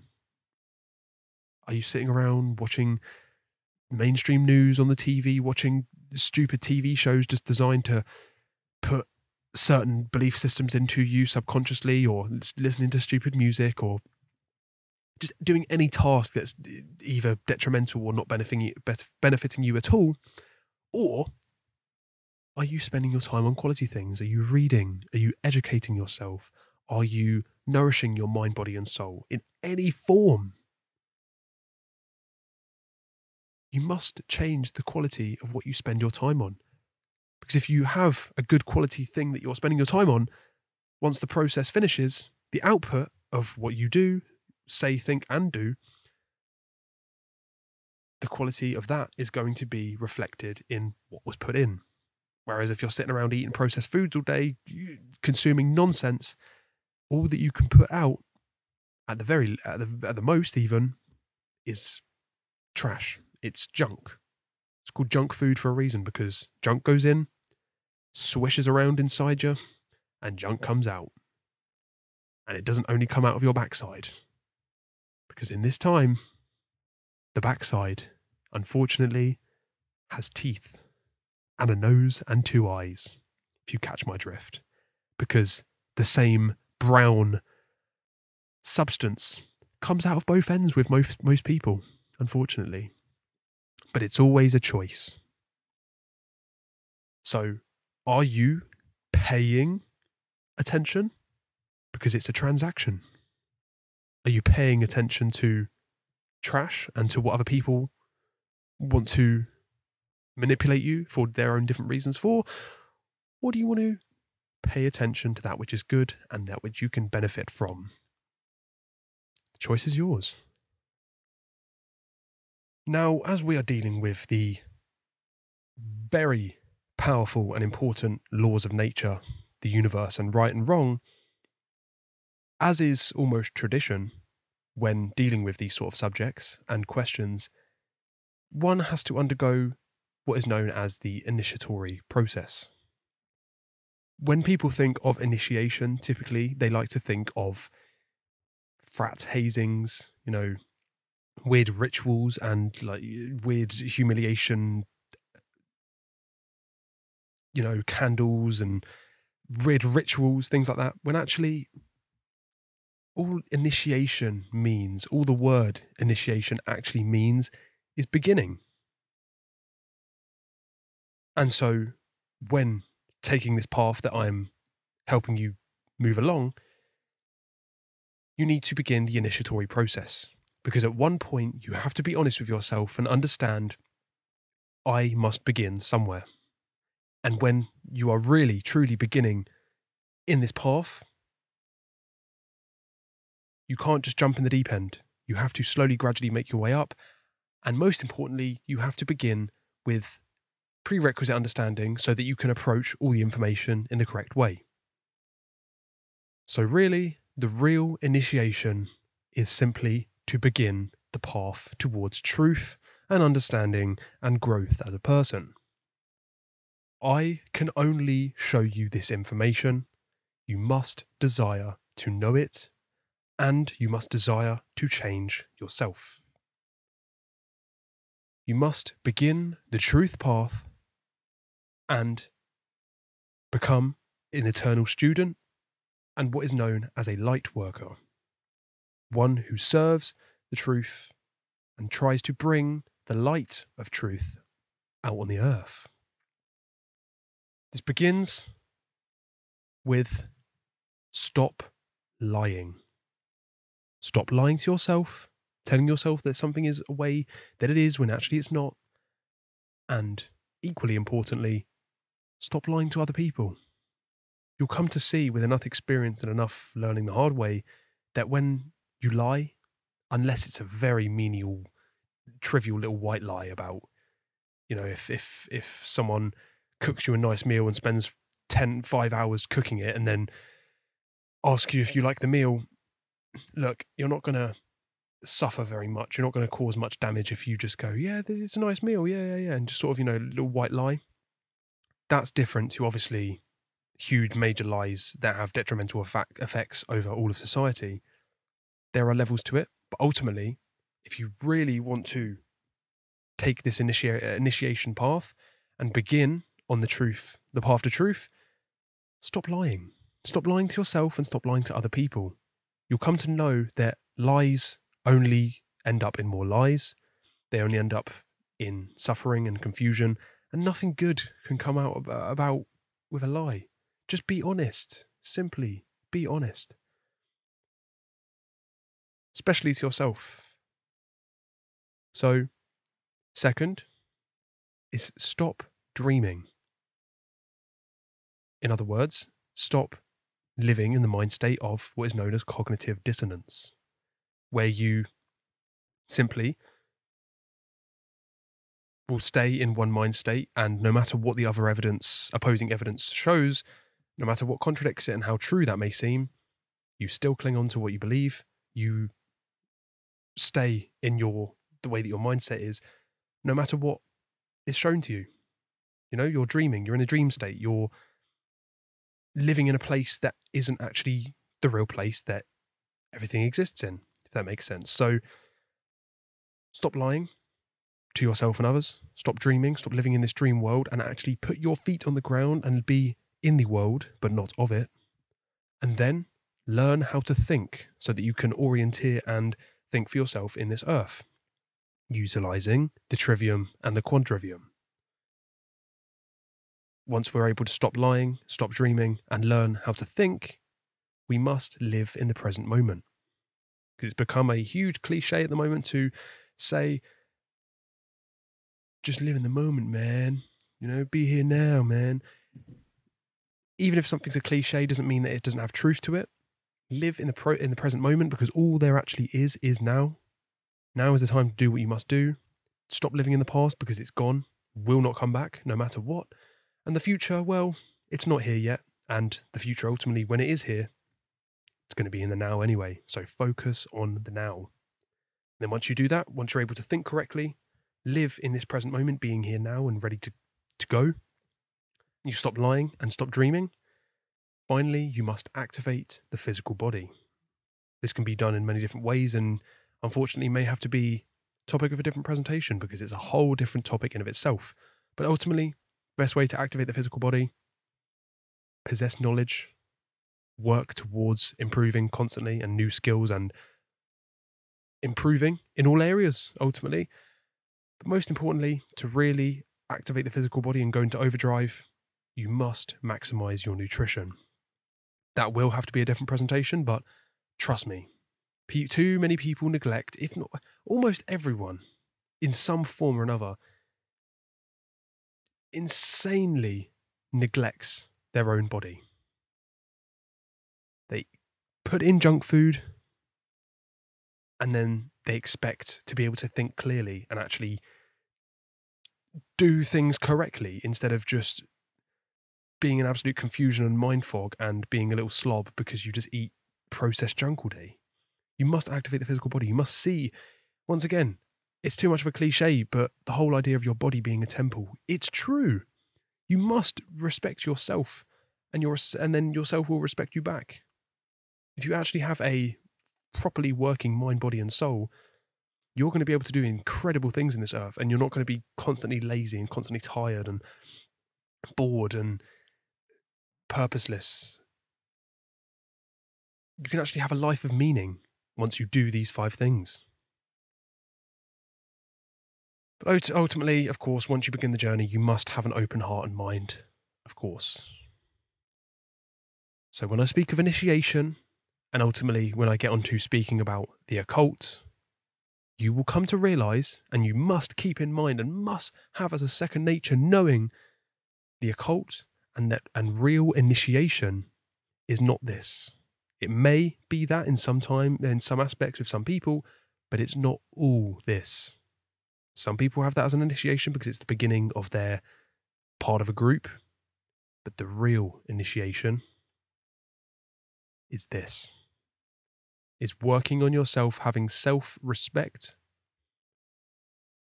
self-empowerment, courage, desire, knowledge, and moving through that keyhole towards the light of truth and being in awe of the expansive beauty that the universe is when you work in harmony with it. That is the true initiation, the beginning point, the starting point of a life of absolute success and enlightenment and abundance. Not standing inside a pentagram with candles and a mask and a spanking paddle, okay? You must journey to the top of the mountain. You should live a life trying to be free of the ism, or the anities, or the ologies as a whole. You need to be label free, because labels are boxes. They are cages. I'm going to unfold what a religion is later in depth. But just for now, understand that I'm talking about a science, an observable, testable, objective system of truth and way of life. This is anything but a dogmatic, rigid belief system. And you can tell that by the fact that on its face, I will never, ever say, just take my word for it. Just believe me. Just don't look into anything. I will say the complete opposite. I will say, don't just believe me. Hear what I say and understand that it's a high likelihood of it being true based on me not just saying it on a whim. And then look into it for yourself. And then you really will be standing in the righteousness of truth because you have had many different confirmations of it versus your old belief system, which the only confirmation you had is someone saying, believe this, believe this, believe this, believe this. If you don't, I'll be violent towards you. Believe it, believe it, believe it. Or you're going to suffer. Believe it. There's no belief system here. You know, the word lie is right in the middle of the word belief. It says it all right there. Okay? The only true religion, however, the one that I emphasize, is to learn and grow in consciousness, in harmony with natural law, and unifying oneself with all sentient beings and becoming a steward of the earth. So this is not a religion, not a cult, not a dogma or a belief system. It is a journey to gnosis, or knowledge, in other words. So only identifying with one chosen religion or political ideology will and can only hold you back from real progress. But this is because the real truth is found within all of the religions, not just one, not even just two. It is scattered around in all of the religions, all of the occult traditions, and all of the esoteric schools of thought. And instead, they are completely watered down with inconsistencies. They've been completely corrupted with contradictions, and ultimately they serve divide and conquer mostly. And typically, as we will see with religion in of itself, religions are designed to keep us in this mental cage, to make someone a faith slave. And folks, don't argue with faith slaves because they'll just get violent, or they'll just turn around and walk away. It's a waste of time. The slaves shall serve, okay? So, ultimately, the reason I say that you must get to the top of the mountain is because more often than not, especially in the quote-unquote alternative media that's floating around, people like to look at the mountain and go, whoa, that's a big old mountain. I'm not just going to stay down here because why would I do that? I'm not stupid enough to just completely disregard the whole mountain. Instead, I'm going to take a few steps up, look around, be proud of the progress that I've made, and then I'm going to take my backpack off, set up my tent, and say, yeah, we're here, we're good, we're far enough up the mountain, we're fine, we're good. Or, for a different example, they've come to this fountain of knowledge, the fountain of youth, the fountain of the Pierian spring, they used to call it in the Greek traditions. There's this fountain of knowledge, or this glass of knowledge, and instead of downing the whole entire glass and drinking it till there's not even a drop left, instead of doing that, which is what we should really do, we should drink deeply. Instead of doing that, they take a little taste of it, a few little sips. I'm going to set my tent up this halfway up this mountain. We're good here. You know, I've had my few sips. I've seen what's going on. I don't need to go any further than this. I know it all. Detrimental, folks, if you live in this way of life, because at least if you're a fully ignorant person that just completely disregards and ignores all of this, at least you sort of know where you stand, and you're typically conscious of the fact of, I know that it exists. I know that I don't know that, but I don't care to know it. That honestly is preferable than being halfway and being in complete ego, thinking that you know it all and that you don't actually need to know anymore, because then you're just completely rigid and there's no convincing you to actually continue on, where at least if you're in complete understanding that the knowledge exists, but you just want to disregard it, at least you're being honest. It goes back to the idea of being honest to yourself. You know, we cannot stop halfway. You cannot be a halfwayer. You cannot be a tent pitcher. You have to be someone who keeps going, keeps pushing forward no matter how hard it is. And you have to keep on going until you're at the top of the mountain. Sometimes People hold a core belief that is so very strong that when they are presented with evidence that works against that belief, the new evidence cannot be accepted. It would create a feeling that is extremely uncomfortable. This is known as cognitive dissonance. And because it is so important to protect the core belief, this person will rationalize, ignore, and even deny anything that doesn't fit in with their core belief.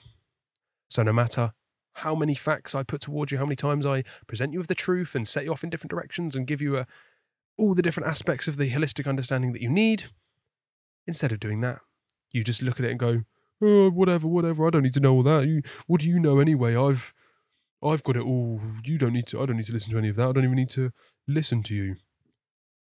Come on, man. Really? Really? Do you not have any more self-respect than that you're going to... Come on, man. Even a toddler would probably at least give me a listen. Give someone a listen that's sat down, spending hours and hours and hours and months making a presentation with information. Even a toddler would sit down and at least maybe listen to a few words. But people are out there so ignorant that a few words out of my mouth, they'll just say, whoop, I don't need to hear any more of that. I'm walking away. My friends, there is no better definition of a faith slave. And so I put the question in front of you, which one do you want to be? Now let's get into the trivium. The original truth discovery method. The word trivium comes from the Latin three paths. The threefold path, or where the three roads meet. This is the original mystery school education method. This would be the height of education in the Egyptian schools, the Greek philosophical schools, Rome, all of the Julius Caesar's top educated members, Senate members, things like that, all of the top educated people throughout history would utilize this method of knowledge and of understanding and truth discovery. And unfortunately, you probably haven't heard of this. I had barely have heard of it until I was taught it by someone that was in the complete opposite direction from a school. Because unfortunately, this methodology has been plucked out of the schooling system. Because unfortunately, maybe if we understood that we can discern truth for ourselves and we can actually rationally find out what is true, maybe if we did that, then maybe we'd start thinking for ourselves and maybe we could start fixing things in the world. But unfortunately, as you'll come to see, the people that run the world want anything but that to happen. They want us in complete ignorance and thinking that all that is true is given to us either by the institutions or in fact is completely made up from thin air by all of us. So simply in these original mystery schools, education coming from the Latin educare, which means to bring out or to bring out of darkness into the light. This method of learning was only preserved for a select few, for those that were deemed fit to actually have this sort of education, similar to how only certain people were able to read and write back in the day. And now it's just expected of anyone that's over a toddler age, So, this methodology has steps to it, of course. And in fact, as you may have guessed, there are 3 steps to it. Grammar, or input or knowledge, is the thing that is put in, the first starting point. Logic, or processing, or understanding. And then rhetoric, or output, or wisdom. As we've already seen, input, processing, and output is the typical computer model of, you get that which is similar on the output that you do on what you put in. This is no different. Knowledge, understanding, and wisdom. So simply, the trivium is, we begin with grammar. So this is the input, the thing which is put in first, the who, what, where, and when. This is all gathered, the raw data, the raw just fact information that is out in the world. We just gather that first and don't do anything with it yet. That's the first step. the input, the knowledge, and the grammar, the words that are put in. And then we do something with it once we possess this and once we've gathered it all together. We process it. We try to understand it. We use our logic. We ask why. This is very important. This gets rid of all of the inconsistencies and all of the waste and all of the cloudiness, all of the corruptions, let's say. And then finally, once you've done that and you're only left over with that which is true and which is strong and is held up to criticism and scrutiny, then it is time for the rhetoric or the output or, in fact, true wisdom stage. And this is the how. This is all about once you understand the information, the knowledge, the logic, once you understand that and possess it, you go out into the world and you use your rhetoric, your speech, your wisdom, and you gain true wisdom by output, by putting out this information that you've learned out into the world, just like I'm doing right now. So you may have to look over this again and gradually learn it over time. It's not expected to understand it first time round, but ultimately it's input, processing, and output. You gather all the raw data, do something with it, process it, and work with it to the best of your ability, and ask why, most importantly, and then eventually you'll be able to speak it out into the world, not only educating people, but also learning and reinforcing what you know even more by merely teaching it to other people. That is true wisdom.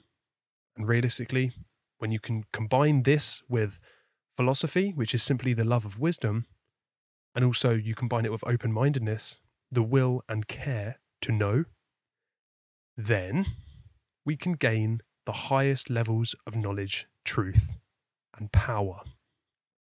Then you can really stand in righteousness and you can really stand firm, understanding you know what is true. Instead of just halfly believing it based on what someone's told you or what you've just believed over time or just inferred, you can really, really have a concrete understanding of things. And that is where true courage comes from. That is where true solutions come from. And then finally, this is supplemented by the quadrivium, or the 4 arts, which are arithmetic, geometry, music, and astronomy. And as I said, I won't get into this too much. You'd have to look into it for yourself. But ultimately, you would just use this quadrivium methodology to be able to quantify and measure the information out in the world so that to help you better use the trivium. It's the way of getting the information out in the first place and expressing it. So just to summarize, this is the best diagram that one could find on the trivium. Simply the 3-step process of input, gathering data from as many different sources as possible without prejudgment, things like who, what, when, and where, the raw data. Then we process this with our logic, with the 3 sub-steps to process this. Because obviously, if we are to just process it based on nothing, we may still process it with our biases in place. So we can use things like filtration, correlation, and true analysis. And of course, you can also use the quadrivium. And this eventually helps us understand the why, what the reason, the meaning, or the purpose of something is. And then finally, once we understand this and we've fully processed it, like I say, and we've correlated it and analysed and filtered it out, and we are only left with that sweet goodness, we are able to output it. We are able to speak and act based upon the knowledge that we have gathered and understood. And then this is the how. The knowledge and understanding are propagated to other people so that positive change can be created and that the truth is perpetuated, because it is our job to speak it. So the holistic brain. We all have brains, of course, and if you've even done the smallest amount of research, you will understand the absolute wonder that this muscle is that we have inside of our skulls. It's incredible, and we still barely even touch the surface of fully understanding what it is. But all we do know is that it comprises of many different subsystems and parts and functions. And then unfortunately, most, if not everyone, is only using a very small amount of its potential. And they don't even realize that their consciousness and their soul is stored in the brain. They don't even realize that you have to balance the brain and harmonize all the sides and all of the aspects and all of the functions instead of just living in one side or living in just one part of it. We must balance the brain, and then you can master your life. And a person with a balanced brain, unfortunately, is very scarce. You could probably put about 1,000 people in a room. Chances are you'll get about 1 or 2, I'd like to say, as a very rough estimate, and it obviously depends on location, but we're talking tiny, tiny numbers here. You'll have more people thinking that the earth is flat. You'll have more people thinking the sky is brown. You'll have more people thinking that than actually sitting, statistically, having a balanced brain. You'll have more people just thinking complete delusion, stupid things, being a serial killer. You'll have more people in that modality than someone who actually sits down and knows themselves, respects themselves, and orientates their life correctly. So if you really want to actually do things correctly and actually be able to think straight, you must balance the brain. I will be talking about the brain in a more holistic, general sense, because of course we can get very technical and very specific, but in this case it's not necessary. We can talk about it in the larger general systems. When you do understand the brain and you do balance it, it is a superpower.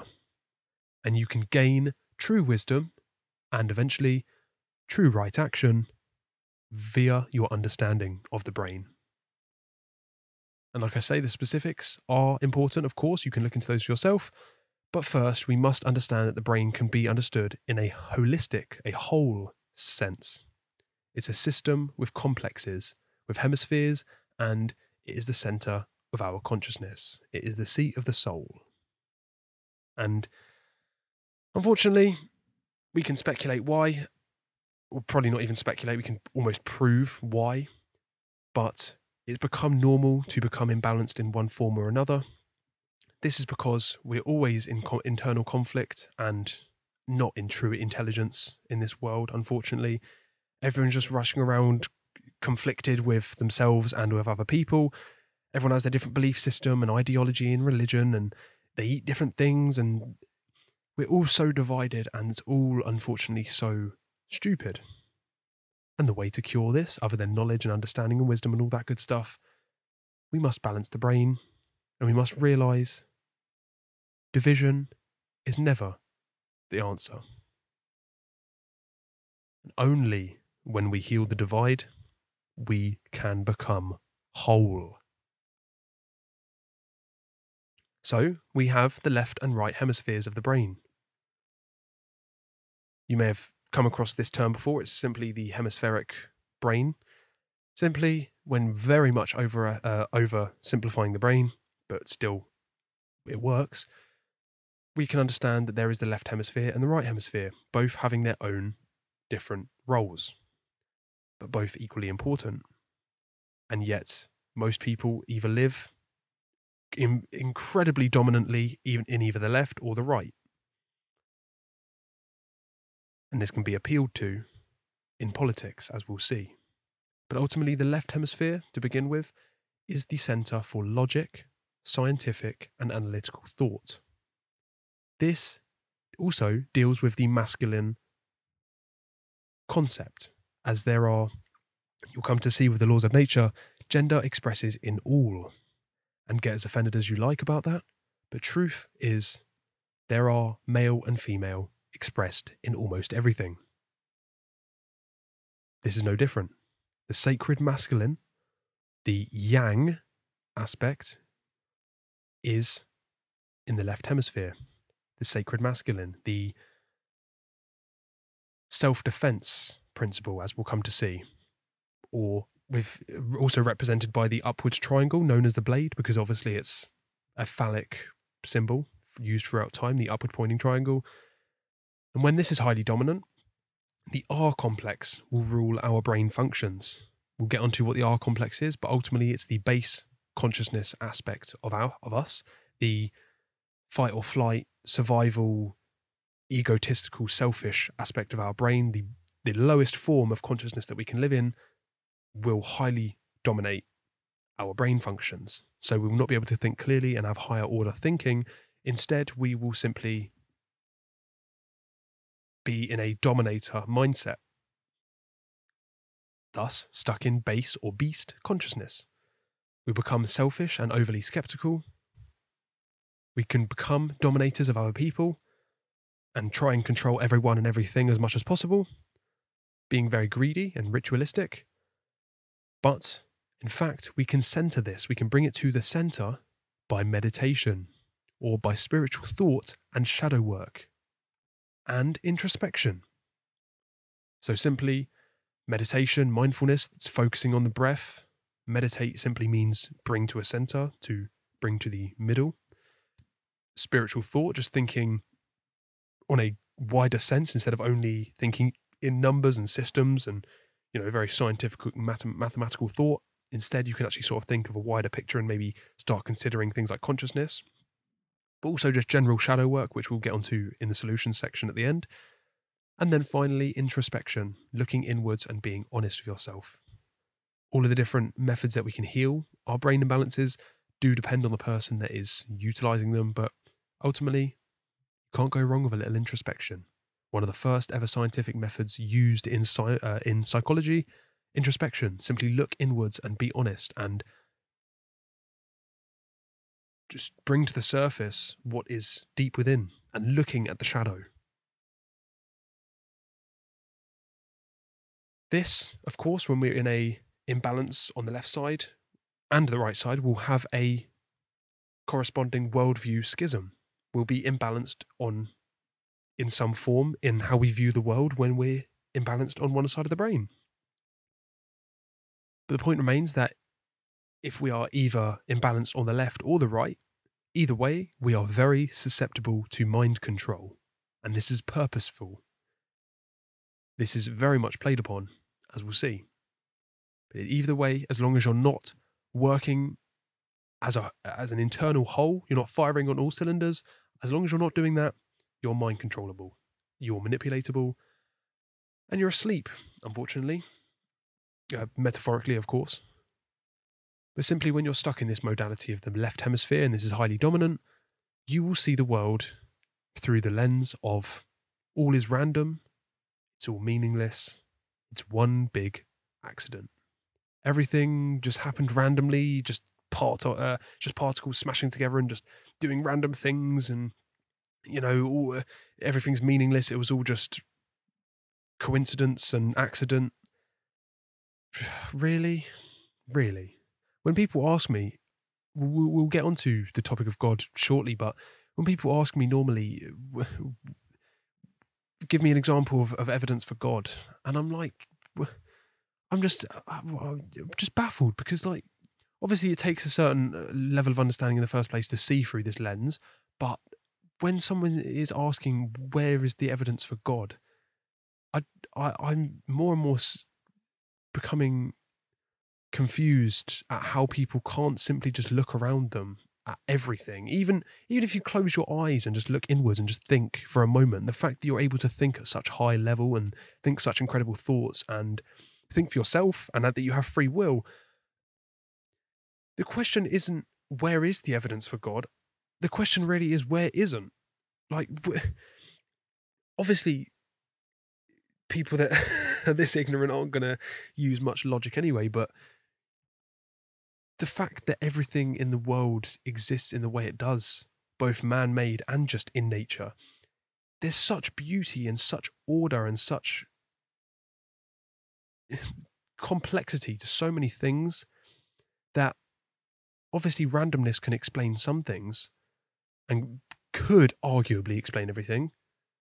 But when we're even just working in the sense of probability, how can randomness bring about all the wonders that we see on the earth alone, let alone the whole entire universe? I'm not going to sit here talking about the different arguments for God, but simply you have to be a complete mental child if you really think that everything is just random and meaningless, and when you die it's just lights out, there's no God, there's no nothing. Come on. Really? Really? All I can say is someone like that really just needs to have a bit of. They need to sit in a dark room for a good few hours, maybe a few days, weeks, months, and eventually maybe they'll actually muster up the common sense of understanding maybe there's bigger things at work here. Maybe I'm not all that is. Maybe I don't create truth. Maybe.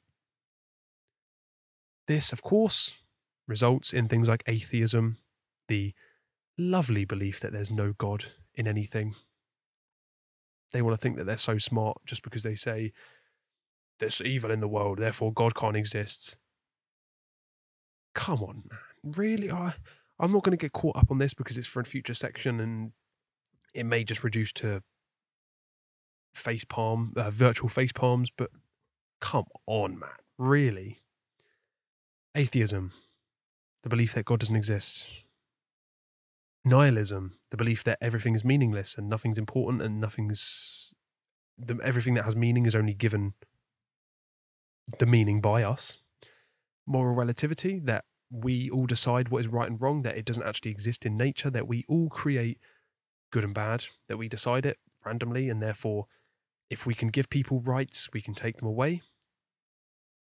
I'm going to have a whole section on this because moral relativity is one of the biggest cancers to our society, other than atheism, as well as authoritarianism, which is right in the same boat.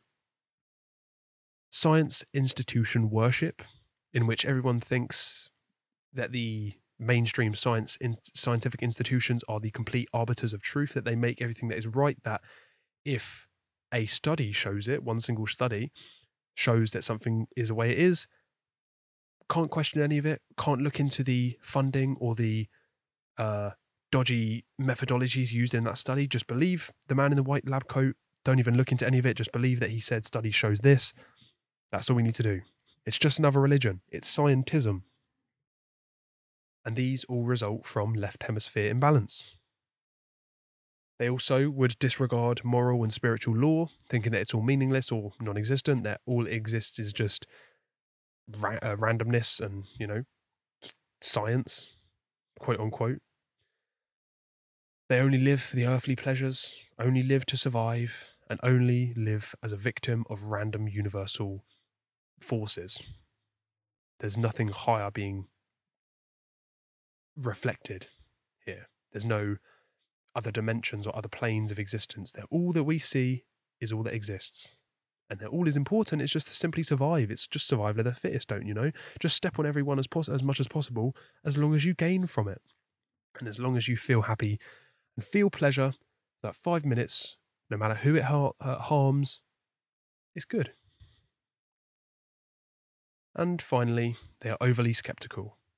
Not healthy skepticism, not healthily questioning things and trying to actually come to the truth of it and questioning everything.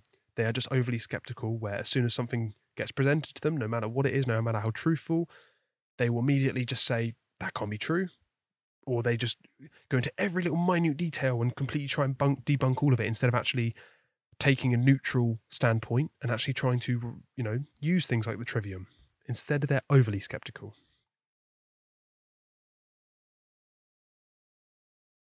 And thus, oppositely, on the right hemisphere, we have creativity and compassion. That is what the right hemisphere largely deals with. Being creative and being compassionate. This, of course, is the sacred feminine, the yin, the upside down triangle representing the ovaries. This archetypal symbol is known as the chalice, which of course combines with the upward pointing triangle of the male to complete the perfected star, the Seal of Solomon, as we'll come to see. But ultimately, this right hemisphere is the feminine aspect, the care, the non-aggression principle. And when this is highly dominant, the limbic system, which we'll also come to see, which is just one step up from the R complex, the limbic system highly deals with our emotional capacities. This takes dominance over our actions and our brain functions.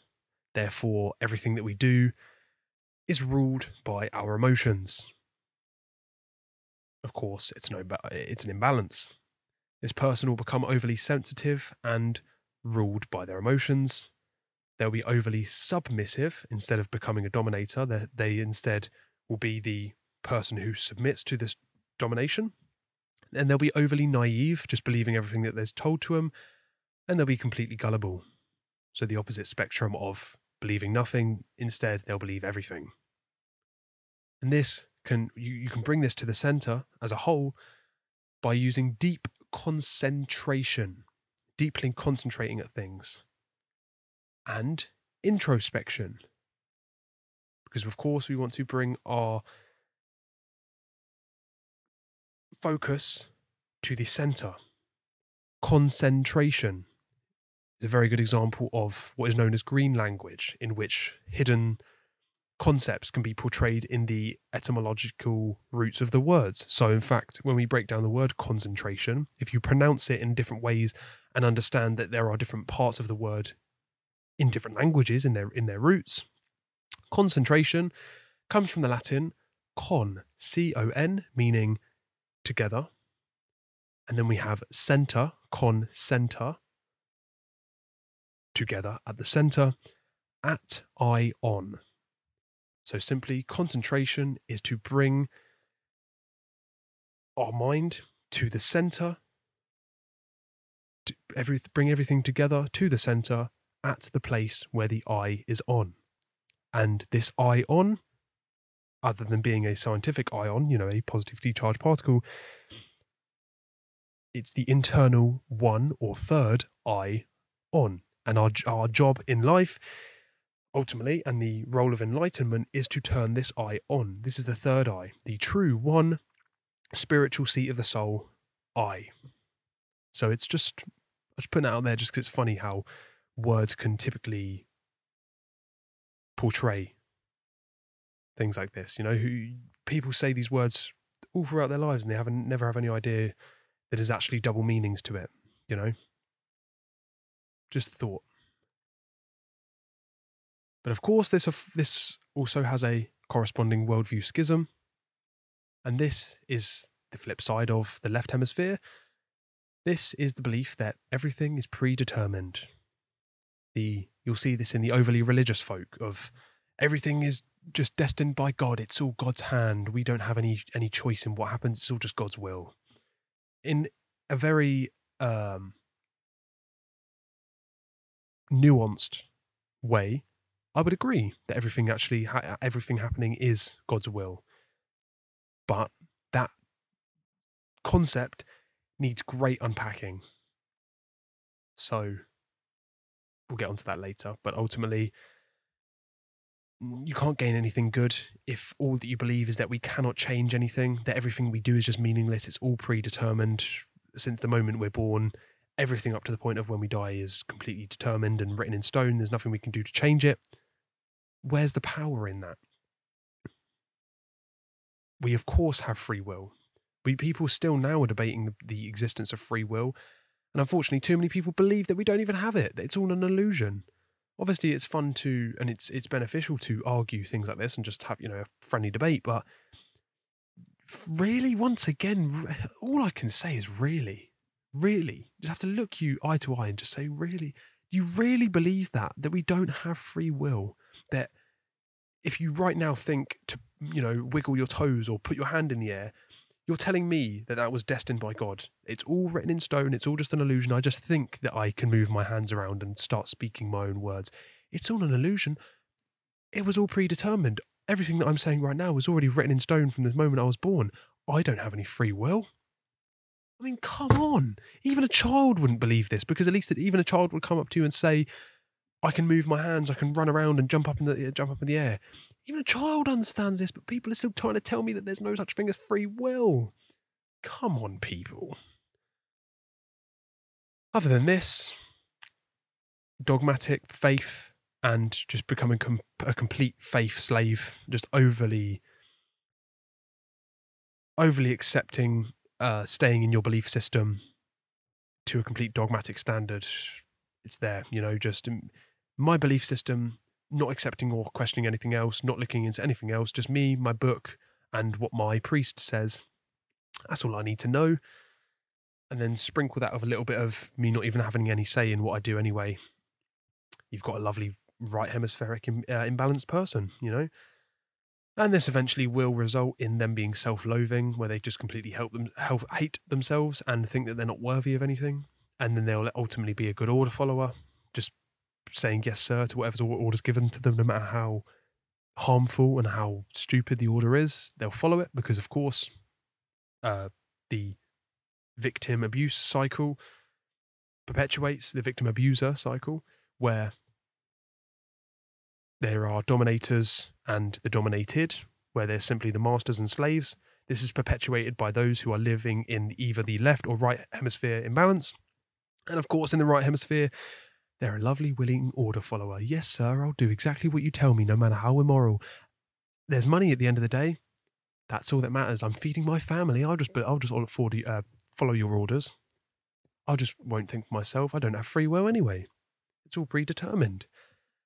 Completely naive, gullible, completely just surrendering and being a passive victim to circumstance, just being a little feather in the wind, just waiting to be blown away and to be snatched up by whoever's going to tell them what to do. It's just the other end of the spectrum, folks, when the truth, of course, lies in the middle. We must become the holistic human. We must combine the two hemispheres and turn the internal eye on by combining both of these aspects. By, instead of believing in the overly randomized worldview of the left or the overly deterministic view on the right, we instead combine both of these aspects that do actually exist in the universe. As we have free will to do whatever we want to do with our actions. That is the randomness component of the universe, because it's random. We can obviously somewhat predict what someone's going to do, but it is the random aspect. It's not set in stone what is going to happen. We all have free will. So that randomness aspect must be understood and utilized. And then that is combined with the actual deterministic aspect, which is the laws of universe. Because the laws of the universe are set in stone. They are the truth, that which is. They are the laws that the creator of the universe, whatever that is, has put into place. And therefore that is deterministic because it is set in stone. It has always been that way and always will be, no matter what. So that is the deterministic aspect, and we can combine that with the randomness aspect. So when we unify our free will in harmony with natural law, with the laws of nature, then we free ourselves from this mind control, because mind control occurs when we are imbalanced on either of these sides. But as long as we're in the middle and we have this internal eye turned on and we utilize our free will in harmony with the creator and its laws, no one can control our mind when we are working as one internally. And then once you, of course, can do this, eventually, if everyone is one within themselves, this combines to one big hive mind where we can actually solve things in the world. But of course, unfortunately, we could not be further away from such a simple, yet unfortunately groundbreaking standard. But nonetheless, you can do this for yourself, and that's a good starting point. The truth lies in between these two hemispheres. Of course, it is a process. Don't expect to do this overnight, but as long as you're not going towards a negative, eventually you'll have a balanced brain and you will never look back. So other than this, the two hemispheres of the brain, I will mention one other general understanding, very general understanding of how the brain works. This is known as the triune brain, or the three-parted brain, the three-part. This comprised of the lizard brain, the mammalian brain, and the human brain. The three separate complexes that are all at work in our brains and are in an ascending order. So we begin with the lizard brain, or the R complex, which is comprised of the brainstem and the cerebellum. Utilizing autopilot, fight and flight, this is the base consciousness aspect of ourselves, the purely instinctual aspect where we don't actually use any of our thoughts or emotions. This is simply just action and the modality in which the left brain will bring you to, and also the modality of the controllers of the world. It is the dominator mindset. It is survivalistic, ritualistic law, but man's law based, seeing crisis and danger around every corner, but ultimately unable to use higher thought. Most people are stuck in this modality of the brain because they are in the left hemisphere imbalance, or if they're not this, they are in the mammalian brain or the limbic system. This is responsible for our emotions, our memories, habits, attachments, for our social bonds, nurturing, the care for people and others and things, the sacred feminine or the yin. So we have the lizard brain, which is the yang, the masculine. We have the yin, which is the mammalian, caring, emotional aspect. And then finally, the real true thing that we should start focusing on and bringing into play that is almost blocked out in basically everyone. The human brain, the neocortex, the most advanced part of our brain, which actually separates us from the animal kingdom. Not that they aren't sentient and aren't conscious, but the more developed neocortex, the more developed prefrontal cortex that you have, the more rational and reasoning and imaginative, abstract thought, reasoning, rationalization being you'll get. So this neocortex deals with higher consciousness. It learns by experience. It causes development both inside and outside, and is the most developed part in humans. This is known as the divine child.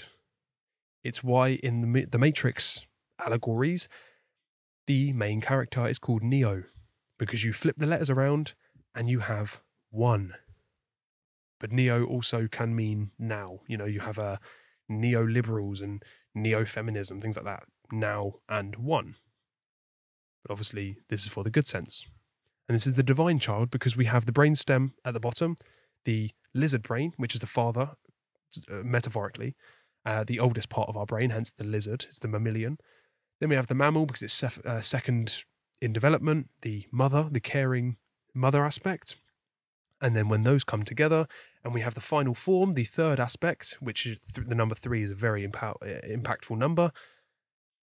We have the human brain, the neocortex, which is the divine child coming about from the combination of the mother and father, the thoughts, emotions, and then we finally have the actions. So this is the real Trinity. Yes, it is still the mother, father, and son, but it is not a man on a cloud. It's not a virgin mother with a lovely blue and white robe on holding a child in Bethlehem. It is metaphorical, represented in many different ways, but is true nonetheless. We have the father, which is the thoughts. We have it is the R complex. It is the base of the brain. It's a sacred masculine, represented symbolically by the sun or the fire or air. The upwards triangle once again. Then we have the mother, the emotions, the mammalian brain, the sacred feminine, represented by the moon, water, and earth. Then finally, when these come together and we have a unification of all of them, we have the Holy Child or the Son, the S-O-N, Son, or the Sun as in the light of the world, the creator, the creation, the Son of God. These are our actions, what is actually done in the world, the divine child, the neocortex. This is brought about by what is known as the alchemical wedding, where we simply combine the internal masculine and feminine aspects, we wed them together, they combine, are in harmony, and then we have the symbolic aspect of the stars, the spirit of the aether.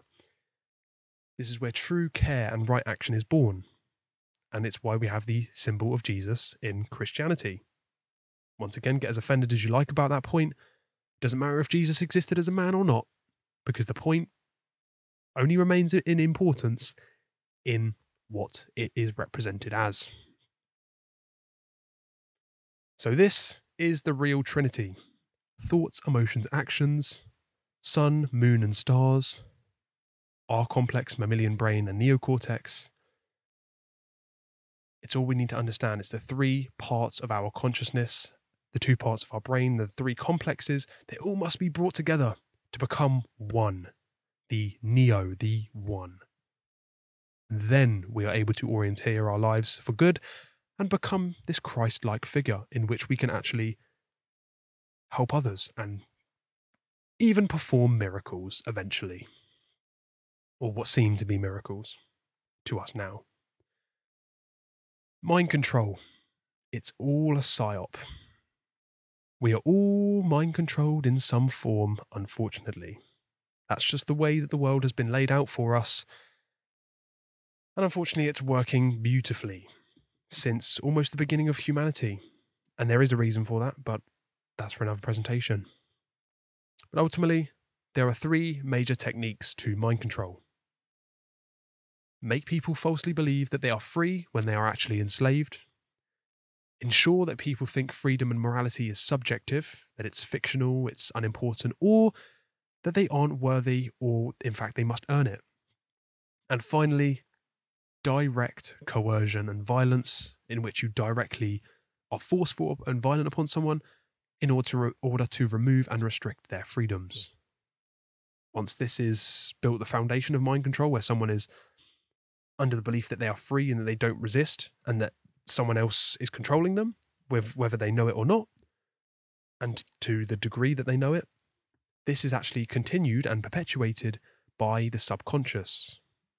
This mind control is in the subconscious mind, or in fact maybe in the conscious mind, but they just aren't happy to fight it. They just continue with their mind control, which many people do.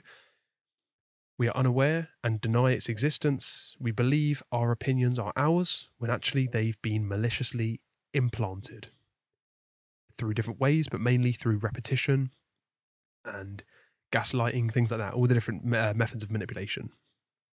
When actually, we all have free will, but if our thoughts and emotions are influenced externally, we use this free will to act out these controlled dynamics.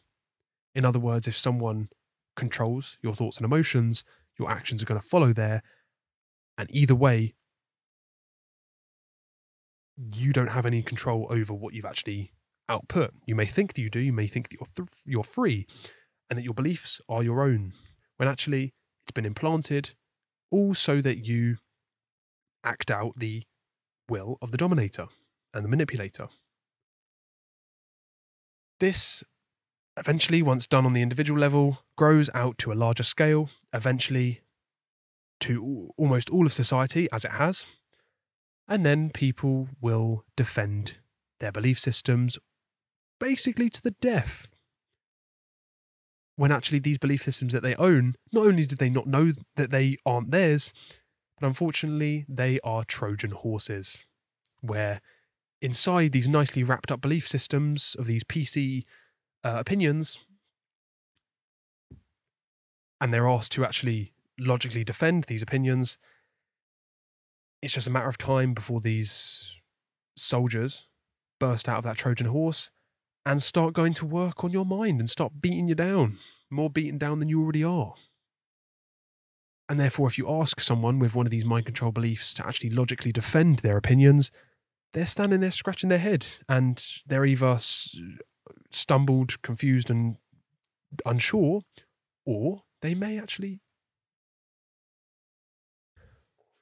or they instead start using ad hominem personal attacks towards you, start fighting against your character, or perhaps even actually physically fighting you, because they can't deal with the fact that you have highlighted to them that their thoughts aren't their own, and made them realise and start squirming around as they realise my thoughts aren't my own and I can't defend what I think, so I'm just going to start attacking you in all the different ways. There was loads of videos showing this, that people would be walking around college campuses and they would ask random people, what do you think of Andrew Tate? And they'd say, oh, he's a misogynist, he's evil, he's a man, he's a woman hater, he's a dick. Well, they would say, okay, why? Where did you get that belief from? What does the word misogyny mean? And then you watch them in real time, you watch them squirm and just going, what? No. And they either start going for personal attacks, they walk away, they start squirming. Either way, none of them have a rational response, and none of them can even tell you where they got their beliefs from. And the ones guaranteed, the ones that actually do defend themselves and do give a fair reason why, etc., and back it up, you can tell that they've actually thought for themselves. They haven't got some mind-controlled response mechanism that's just waiting to be activated as soon as someone asks the question. But ultimately, the thing that perpetuates this best goes right back to the brain structure. Left brain dominance, the masculine, makes it leaves you in master think, in which your emotions are blocked. You have an R complex imbalance. You're a controller of others. You try and control everything that you can, but not in the right sense. Or you're on the right brain, the feminine aspect dominance. And this doesn't mean that you have to be a man or a female to be in either of these. You don't have to be a man to be in the left brain and a woman to be in the right. You can be either. You can be a man and be stuck in the right, and vice versa.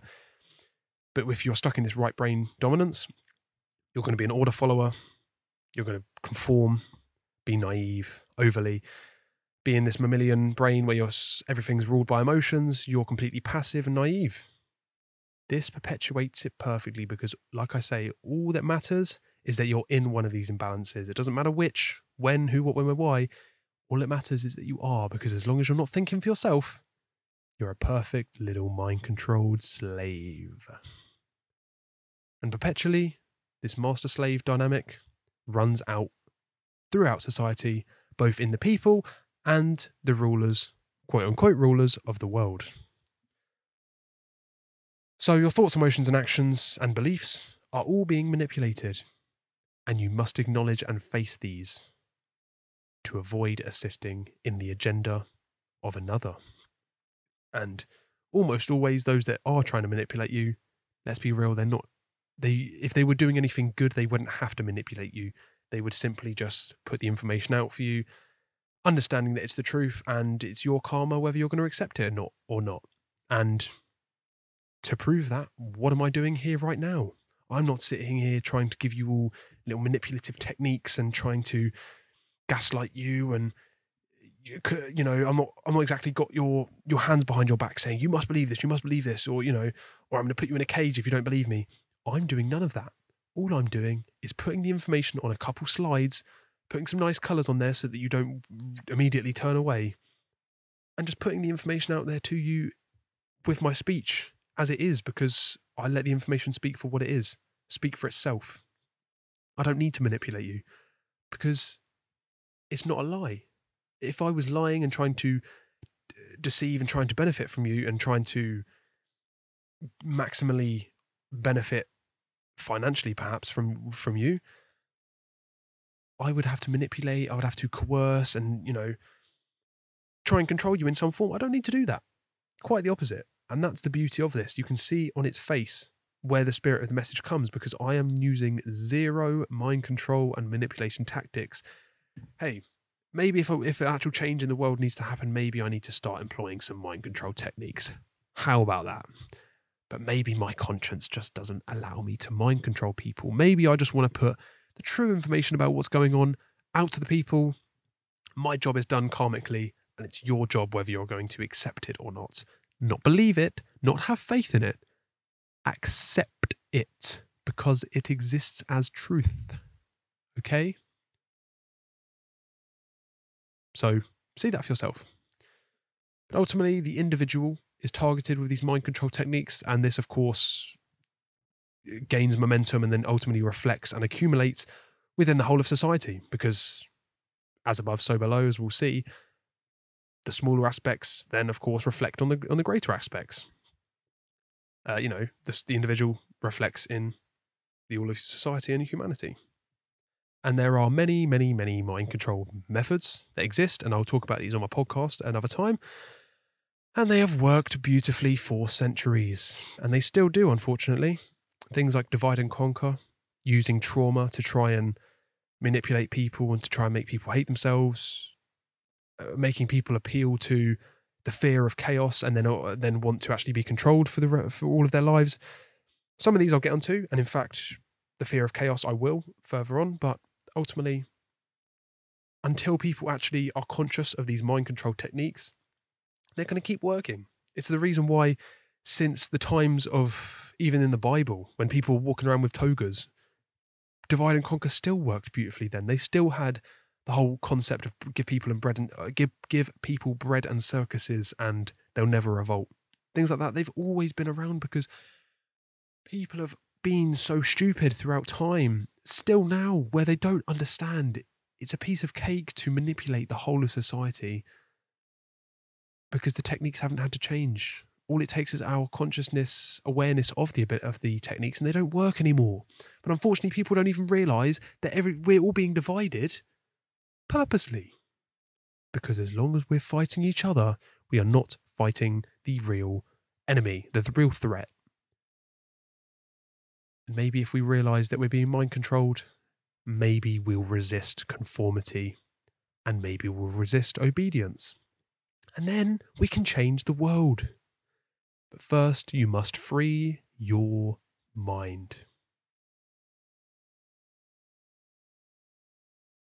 You must understand that within all of the universe, there are two overarching dynamics that exist, especially in our own internal consciousness, and these are the concepts of love and fear.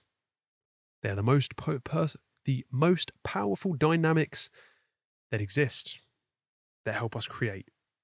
And there is always a choice to either grow or shrink our consciousness. Ultimately, only love can manifest order. Only love can bring about good, evolution, and growth. It will bring about courage and right action.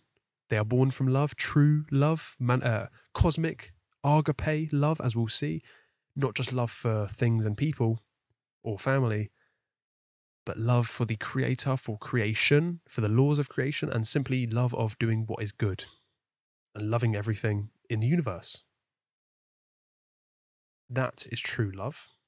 This is what expands consciousness. And on this graph, it is the point of green going upwards.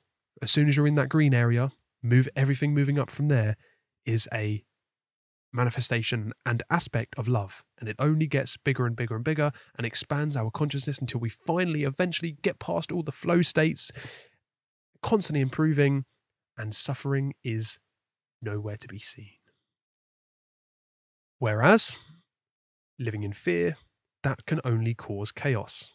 That will only stagnate us, bring involution, suffering, cowardice, and inaction. They are all the results of fear, because fear is simply the absence of love.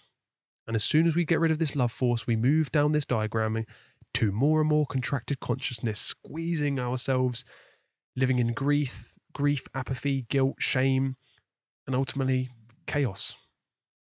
I'll get more into this later on in the presentation, but ultimately, our job is to live in love and expand our consciousness.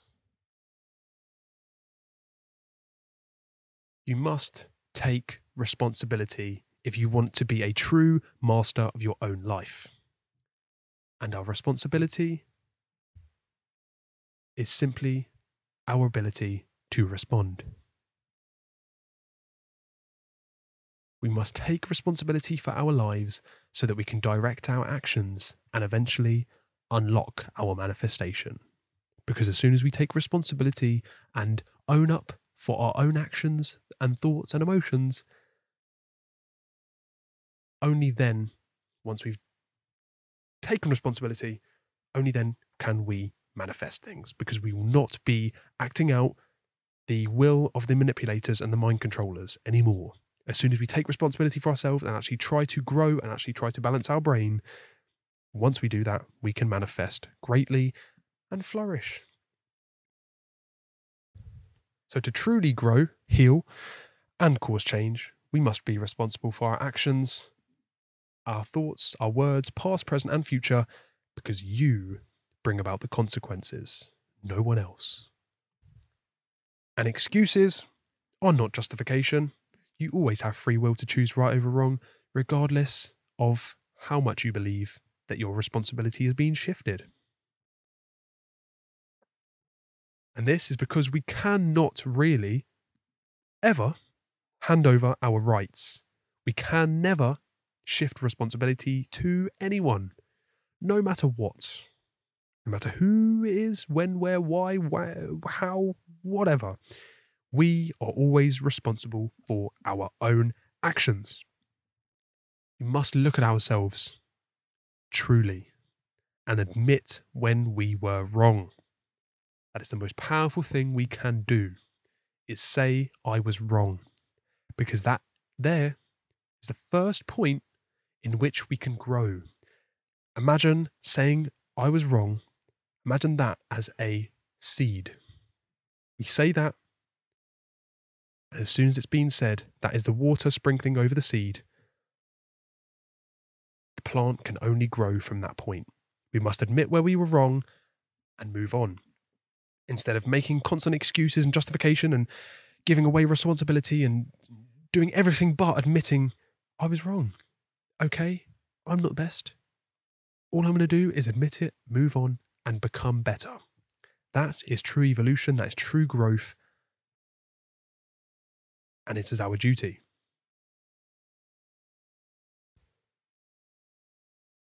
Whenever we want to try and solve problems, people love to start scurrying around and looking at what someone else can do and what quick fixes can I do and what video can I watch to just quickly get it done, when actually there is a simple way that we can solve problems, because there is always a way out. There is always a way that we can solve problems. And the first step is to recognize and admit that there is a problem. Get rid of the deadly duo of denial and ignorance. We identify the problem, and then we understand cause and effect. We understand that the effects that you are dealing with can be conquered by beating the root cause. Whenever we're trying to solve a problem, we should not ever try to fix it from the realm of effects. We must use the realm of effects, the effect of what's happened, the consequence and the result. You must use that to help us analyze and come to the understanding of what the cause is. Because that is the only way that we can make change and actually solve problems, is getting to the root cause. It is the reason why mainstream healthcare at the moment is a joke. Because as soon as you have a problem, a rash, for example, they're all too happy to give you a different pill or a different cream or an injection or a surgery, when actually, if you have someone that chronically just cuts themselves for no reason, giving them hundreds and thousands of bandages isn't going to do anything other than just fix the symptoms of the underlying cause, which is them cutting themselves. Once you get to the actual root cause, so back to the example of someone with a rash, instead of giving them a cream that just fixes the symptoms just to make the rash, its appearance, go away, you understand maybe there's an underlying reason for why that came about in the first place, aka an imbalance in the internals of a person. And of course, it may not be easy to get to this root cause, because it's a lot more complicated to try and actually look into the person, for example, and say, okay, where does this rash come from? What the cause is, blah, blah, blah. Instead of just saying, take this cream and apply it to your face once a day for the rest of your life. It's all too easy to just give that person bandages, when actually, really, if we get to the root cause by a way of diagnosis, the word diagnosis simply meaning by way of knowledge, through the Greek dia and gnosis, by way of knowledge. Once we make this diagnosis and we have the knowledge and we understand that we have to get to the root cause of things, then you can defeat the issue, because if you remove and fix the underlying cause, the effect fixes itself. If you have a kitchen worktop that's covered in water,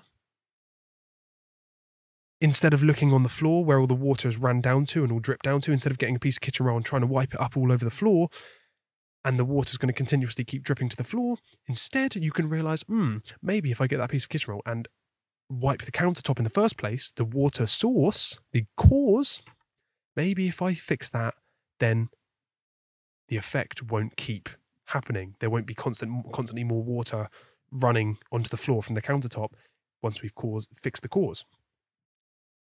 You see? But too many people don't understand this.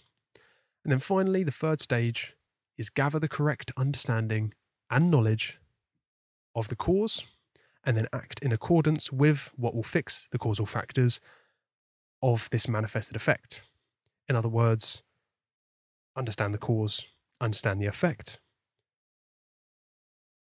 Work out the best ways to deal with this cause, act upon it, see how that goes, evaluate that, and then keep going round, similar to a scientific method, as this diagram shows, identify the problem, explore the information, create ideas, select the best idea, build and test it, evaluate and repeat. That is how we solve problems, not just look at the effects and go, this is bad, let's fix this by preventing, by scrubbing on the effects and trying to smudge that away as if it's not going to exactly happen again because we haven't gone to the causal factor. It's very simple once you actually come to understand what you have to do.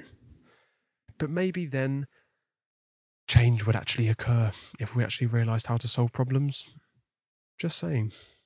It's not a coincidence that we don't understand as a society how to solve problems. It's because it's been conditioned out of us, if present at all. So only attacking the effects will only continue the problem. It will only prolong the cause continuously doing the same thing, if not getting worse. So finally, if we truly want to heal, other than doing all these other things and everything else that I'll mention, the first point of true healing, to reclaim your power, well, the correct method is up to you, because there is a lot of them, and I'll talk about them in the future, because you can just use one technique, or in fact multiple. But many good ones to heal your mind control imbalances and your mental issues as a whole, to make yourself more of a holistically minded person. Some of the techniques may include shadow work, which is focusing on the shadow, the darker side of yourself, the hidden underlying aspect of your mind, which you'd have to look into yourself. Introspection, where you of course look inwards and be honest and rationalize yourself. Meditation, where we focus on the breath and we are present and still and calm and centered. Yoga, done correctly, simply being in connection with the body, doing different stretch exercises in combination with meditation, not just doing it for exercise or for the aesthetic. Exercise, intense, actual good, proper exercise can actually help do this, because we can get certain things in our brain wiring and actually get the natural dopamine and serotonin that we require, and actually get our body moving and our heart pumping. So then, we get some blood pumping to our brains for once. Deep study of information, because of course knowledge can help us very much so, because ignorance will only detriment us more. So if we actually study and research for ourselves, then maybe we can learn things that will help us heal. Visualization, where we actually visualize a better future for ourselves. We visualize how we can go about doing things and how we can improve, and we constantly imagine it and think on it, and then of course we have to act on it as well. But when we more visualize things, it sort of prepares our body and almost tricks our body into just almost subconsciously getting that thing done, if you've done over enough time. If you look into epigenetics, you'll understand that our belief alone can simply turn on and off certain genetic code. The power of visualization, especially combined with these other techniques, can do crazy things. Affirmation, just simply different affirmative statements, can very much help for more minor things, for just general health and well-being and centeredness, just I am good, I am worthy, I am happy, things like that. Often works for many people. For some of the more extreme cases, you can use things like EFT, which is the emotional freedom technique, in which you would find the different energy centers or meridian lines on your body, and you would tap on them while thinking different things and working with different emotional aspects of ourselves while tapping on these different lines to help us be in a more receptive and sort of hypnotic state. And then finally, you can use psychedelics, which can, when used properly in a conscious context, instead of just trying to look for a fun bit of escapism or some colours, you can actually use these psychedelics and truly commune with the consciousnesses that they are and learn some universal secrets and face head on some of the problems that may be undergoing in your mind. You know, there's more and more studies that are starting to show the effects of certain psychedelics with things like trauma, PTSD, addiction, depression, things like that. These are powerful, powerful substances if used correctly, and they're all given by nature. But these are just some of the examples. There are many, many more of the ways that we can heal ourselves. But ultimately, it's about understanding that we must be healed in the first place and having the courage to actually act upon this path of healing instead of just being ignorant and just saying, I'm completely fine, when actually it's going to catch up with you. So really, you have to realize and embody your autonomy, your human rights, your divine origin, and your responsibility. Most of all, understand your connectedness to everything in the entire universe. We are all one and the same. There is no separation. You must act in spite of fear, refuse slavery and victimhood, neither being a dominator or a victim. Understand that you are a sovereign being, that no one rightfully rules you, as we'll come to see with the sovereign section. Knowing this is what the controllers fear. Governing yourself is what the rulers of the world fear more than anything else, because if we all stood up and actually realized I can control myself, my thoughts, emotions and actions, and I can actually not have to dominate or be submissive to anyone or anything other than the creator of the universe and its laws, only once we do that, we can be empowered. Any other time, we're in confusion and fear, unfortunately, and we'll come to see the detrimental effects of fear and ignorance. Realistically, your continued existence here, every single second, means something.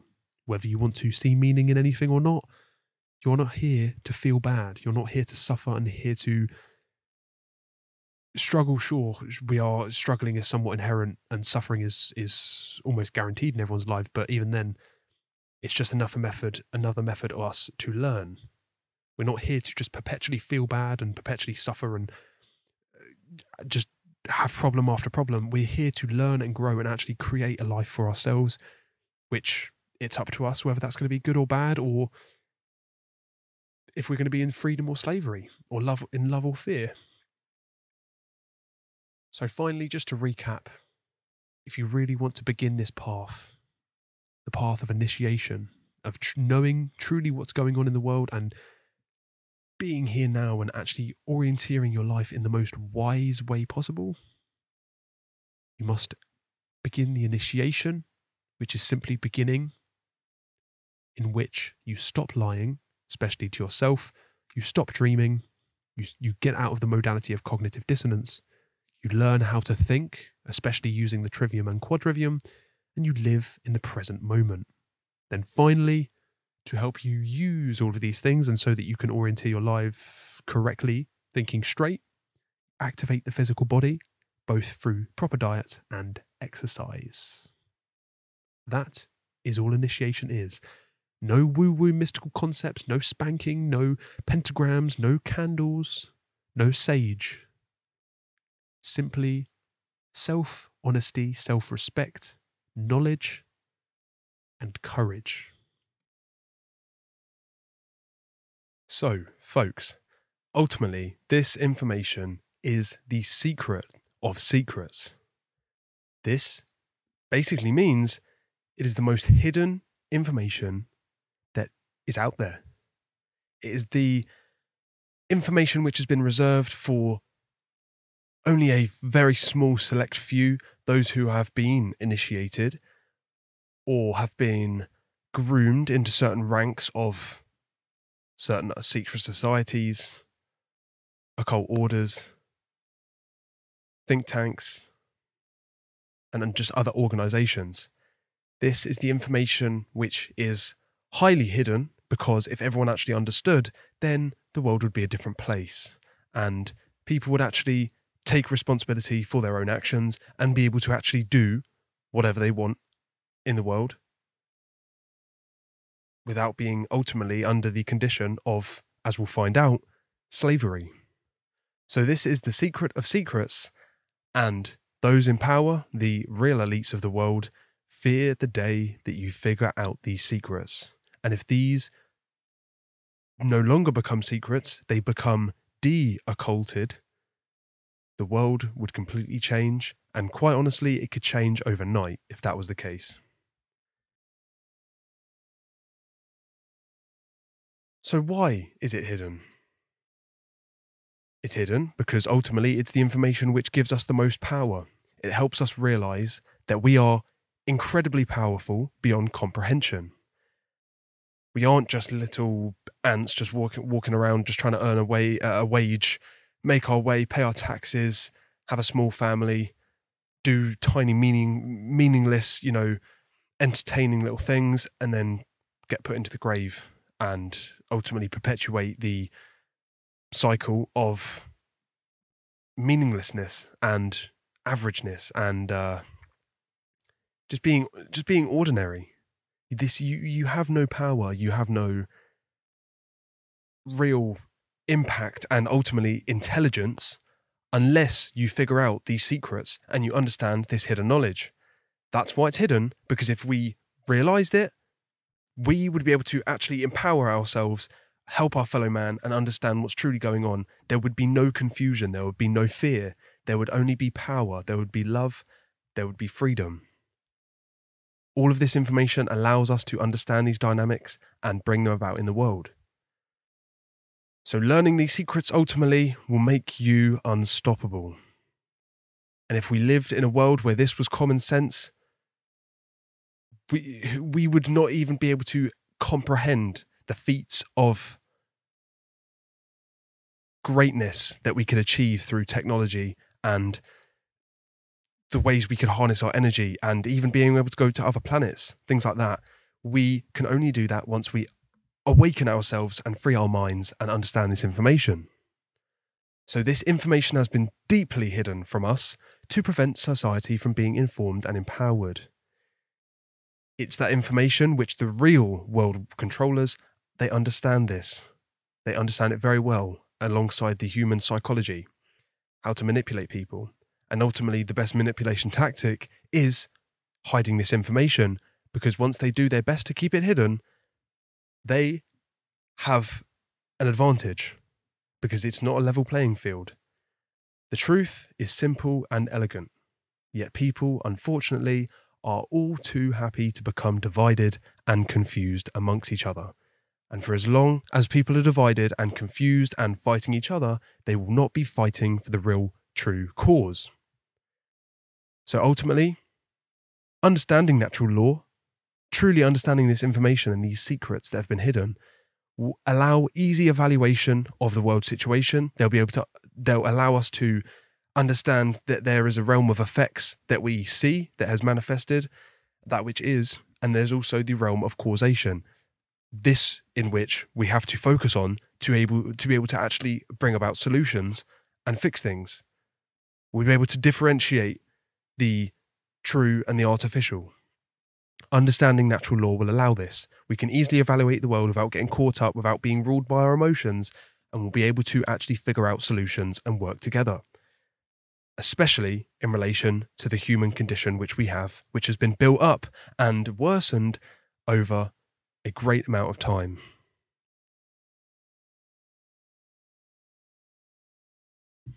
So straight off the bat, what must be understood is the difference between the exoteric and the esoteric. Most people don't even know these two terms alone, let alone the other stuff that I'm about to talk about. So basically, the exoteric is the outside. Imagine this as an onion. There is the outer layer, the peel, the shell, the crust. This is the outside. This is intended for everyone. for the average person, the public general knowledge. It's common sense, one could say, coming from the Greek exoterikos, meaning outer or outside. So this is simply the outer information. For example, the mainstream religions that everyone clings onto, Christianity, Islam, Hinduism, Buddhism, etc. And as we'll find out, more religions than that even exist, and we all cling onto religiously.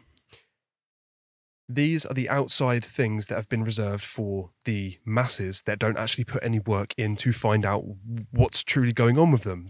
They'll listen to their priests, and they'll do their very tiny amount of research, and they'll watch their small little videos to try and think that they're informed, when actually they've just been simply given the exoteric information, the outer layer. And what's crucial is that we must have this breaking point of actually putting in effort and care into what we do and looking into this information, because once you actually deeply take that step into looking into it further, you can get to the esoteric. So instead of staying on the exoteric level, for example, the mainstream religions, the things that are just given out there for the average masses, you have to become someone who takes a step back and realizes, this is the outside information. There's a deeper core to this onion. There is a complete inner center, and it goes inner and inner and inner with layers, and it takes more and more work to get to that center. But perfectly in that nice, perfect center, right in the end, that's where the truth is held. That's your goal. Yes, it's about the process, of course, of learning the truth and growing, but you must understand that there is a final end to come to, and that is the understanding of truth. So you must follow and look into the esoteric information. Esoteric, coming from the Greek esoterikos, meaning within or into, simply means information that is actually only understood by a small number of people with either specialized knowledge or interest, or, like I say, the amount of effort, care, and willpower to actually research into something for themselves and actually figure out what is truly going on, and the real hidden information. You could see this whole presentation as a long-form explanation of esoteric information. Whenever you're coming across the true occult, you always want to focus on the esoteric levels of it. You don't want to look on the periphery. You don't want to look on the outside of what they're telling you in the newspapers and what they say on the Instagram posts, on the reels. You need to look into it yourself. Source materials, eclectic knowledge, taking that step of actually looking in for yourself and getting to that esoteric core, not just staying on the outside of that which has only been given to you to try and distract, confuse, or only give you half knowledge. You must look into the esoteric. So the questions that you must ask, and the questions that will be asked and answered ultimately in this presentation and more, what you really need to know, the big answers to the big questions. If you don't live a life in which at least a fair portion of your time is given to actually pondering these questions and trying to actually come to the answers of things instead of just being a feather in the wind, we must ask questions and actually try and get to the answers, because like they say in The Matrix, the Merovingian, without why, you have no power. You must understand the basic why. You must ask questions. You must question everything. If you don't, you will not be able to come to a conclusion. You'll only be the only answers, quote unquote answers, that you'll actually have are those that are given to you, which you think are your own opinions, but is implanted by other people. Either way, you must ask the questions and come to the answers. Otherwise, you're just wandering, you're lost, you're a feather in the wind, like I say. So, first and foremost, we must understand what is right and wrong. Good and bad, it exists, yes, objectively, fact. There is a difference between right and wrong. It's not just how you feel, and it's not just what someone else told you and what you just sort of assume and imply. There is a very simple and very easy to actually understand difference between right and wrong and what they are. And unfortunately, this is the top part of the pyramid of the hidden information, right and wrong. Everyone's wandering around telling you, they'll tell you straight to your face with full belief that they are a good person. They do the right thing. And then their actions and their belief systems, they say otherwise. What is the current human condition? It's not just that we are happening to be ruled by a load of idiots that just accidentally keep making mistakes and just happen to be a little bit corrupt.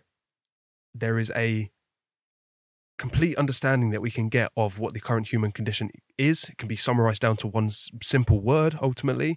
It's a very harsh reality, but it's nothing that we can't change. And that's why this presentation is being made, is because I'm trying to change the current human condition. I'm trying to influence people's minds so that they can understand that our situation here is not all just coincidence, it's not just accidental, it's not going to improve unless we understand the situation.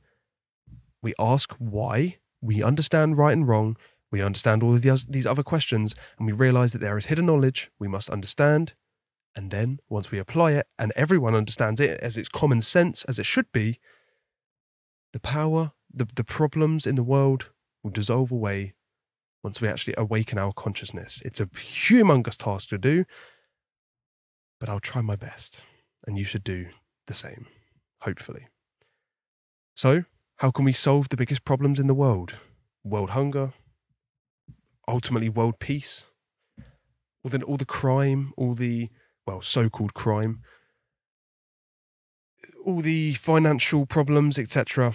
How can we actually solve these? Well, we can discuss this, and ultimately, when we understand these foundational principles, whenever we come across situations in the world, the realm of effects, we can always go, there's a causal factor to this.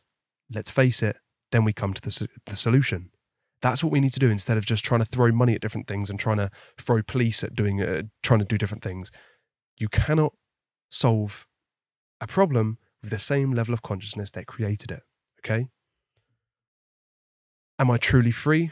People like to say that we're free, and it's a free country, don't you know? I'm a free, patriotic Englishman or an American. When actually, as we'll see, in definitional terms, and when you truly understand what's going on, you'll realize you're not free. You may think you are, and that's the real problem, because you think you're free when you're not, and that's when you're real screwed, because at least if you are put in chains, at least you consciously understand that you are enslaved. But if you're enslaved and you don't believe so, you are ultimately screwed. So you really need to free your mind. And on top of that, we'll be able to discover how you can truly gain what you do want and what you truly need and what your actual purpose is here to do, and just the basic things that you need to orienteer your life correctly. I'm not telling you how to think or what to think. I'm telling you to think. How's that? Why is there so much suffering in the world? Why is there so much death, chaos, evil, and destruction and failures? Like I say, it's not coincidence. There are barely any, if any, accidents or coincidences in this planet. Many more questions will be answered and asked. And ultimately, when you go down this path, you'll be amazed and motivated, ultimately, about how many synchronicities you see, and how many times you ask a question mentally or just out in the world, how many times those questions actually get answered. Because what matters is asking the question and truly being ready to receive the answer. And as the saying goes, when the student is ready, the master or the teacher will appear. Couldn't be more true. That's what I'm trying to be here to do. For those that are ready, and those with the ears to hear and the mouth to speak and the eyes to see, take heed on this information, take it in, run it through the ideological truth-based processes instead of just running it past your emotions like we discussed in the start. Actually truly contemplate upon it, and then hopefully you'll be able to change your life around. That's my job here, ultimately. So the questions, as we know, green language, questions. To ask a question is to begin the quest to turn the eye on. Quest eye ons. There's no coincidences. So, We must understand the role of knowledge, because, as the saying goes, knowledge is power. Incorrect. Applied knowledge is power. You must gain knowledge in order to grow and improve. You must understand and truly definitively know, because yes, we can know things. We discussed this in the start with solipsism. There is truth that exists out there. We can know things. And only once and only when we have this knowledge, we can actually work on improving things and understanding truly what's going on. Otherwise, like I say, we're wandering in the dark, a feather in the wind. Belief systems, dogma, ego, ignorance, and apathy can only kill knowledge. They are mistakenly believed as knowledge, hence the word belief. People in the so-called freedom movement, trying to run around saying, faith, faith, belief, belief. That is a mind cage. Belief and faith will only bring you to sitting in your little corner, not going any further, because it's belief system. That's what religion is, as we'll see. Religare. Dogma, ego, all things that get in the way and just yap on and just get in the way and confuse and muddy the waters, when actually knowledge is what is important. You cannot become your best version unless you possess the correct knowledge, gained from as many sources as possible. Don't just look into a couple of pages of a book. Don't skim around or read some blurbs or some Wikipedia pages or some 5-minute YouTube summary videos. Go deeply into the source knowledge. Compare them all. I know it takes time and effort, and it might take a little bit of willpower out of your day. So be it. Do you want to understand the truth? Do you want to be free or not? Hey, if you enjoy your chains and you love getting on your knees for Big Daddy, then feel free to turn it off. If you don't want to do the hard work to actually develop knowledge and learn and grow, like you're here to actually be put on this universe to do, and ultimately keep going round and round until you do this, feel free to step back and say, hey, I don't want to do the effort. Go for it. But those that are actually strong and prepared and mentally understand that we are here for things, you must look into the source material, do your own research, come to your own conclusions based on truth discovery, not based on emotion, ego, dogma, etc., like I say. For as long as people know more than you, they are able to manipulate you with what you do not know. This is what I was talking about with the elites. It's ultimately occult knowledge. It's all hidden information about the self and the universe that has been completely hidden, been confused, it's been obfuscated, it's been twisted and ultimately flipped on its head, opposed, put out to the masses, and people are walking around confused, half-assed, thinking they know things when actually it's complete lies, it's outdated, it's distractions, when actually we really, really need to know what's going on within and without, because it's one and the same. And when we understand this and understand our purpose and our power, etc., etc., the game is over. We have to gain a level playing field. If I have a baseball bat and someone comes up to me and starts throwing fists, who do you think's going to win? See the baseball bat as knowledge. Unless we both have baseball bats, both have the same level of knowledge, it's not going to be a fair game. You're screwed. If don't bring a knife to a gunfight, it's that whole principle. You need to be on a level playing field, okay? Only then can we actually fight back and actually gain our power and manifest things. So you must understand occult knowledge. Don't just run away. Don't just think it's for someone else to do. It's for you. It's for everyone. A lack of knowledge is how fear is perpetuated.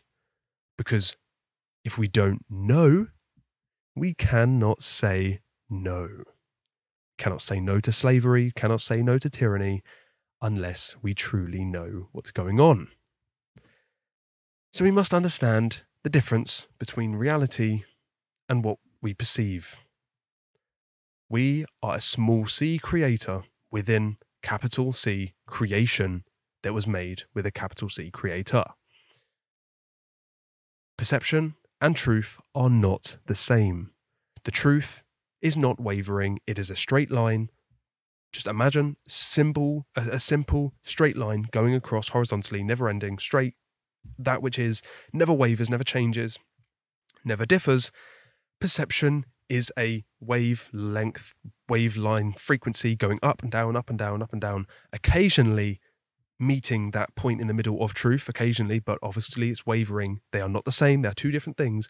And our job is to align them, to put them together and make them into a line. No matter how much effort it takes, no matter how it makes us feel, no matter how much work and trouble it may bring, this is our job, to come in alignment with truth.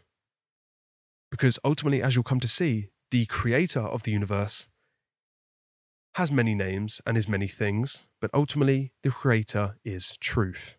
It's law, it's principles, it's that which is, it's everything. It's that which is, it's truth. You cannot deny that our job is to come here, discover that, apply it, use it, and manifest accordingly. We're here, ultimately, we could be living in a beautiful cosmic playground of potential and infinite creation, but instead we've chosen to disagree that we even have free will and that truth even exists, and we're just running around confused and controlled and dominated and manipulated and just mishmash of just chaos. We have that when actually we could be living in a beautiful, lovely paradise. It's all a matter of choice, because we are here as expressions of the mind of the creator, to learn and grow and experience life and create. But unfortunately, we are only creating terrible things. But we can change that if we learn how to create things and how we actually unconsciously create everything that we do. Know the difference between the objective and the subjective. The objective is that which is, it's the truth, it's the fact, it exists regardless of the mind of another person. Whereas subjective is all dependent on the mind. Subjective is emotional, it's opinionated, it's, if I say that I like someone's clothes, that's subjective, it's an opinion. Whereas the objective would be something is this way, doesn't matter whose opinion it is this way. Boom. Truth, facts, right and wrong are objective, whereas subjective are, like I say, things like opinions. So they are not the same, and we are not dealing with the subjective here. It's all fact, truth, for you to simply discover and use to flourish with. We only see a tiny, tiny, tiny, tiny 0.0005% of the electromagnetic spectrum, aka we see only visible light.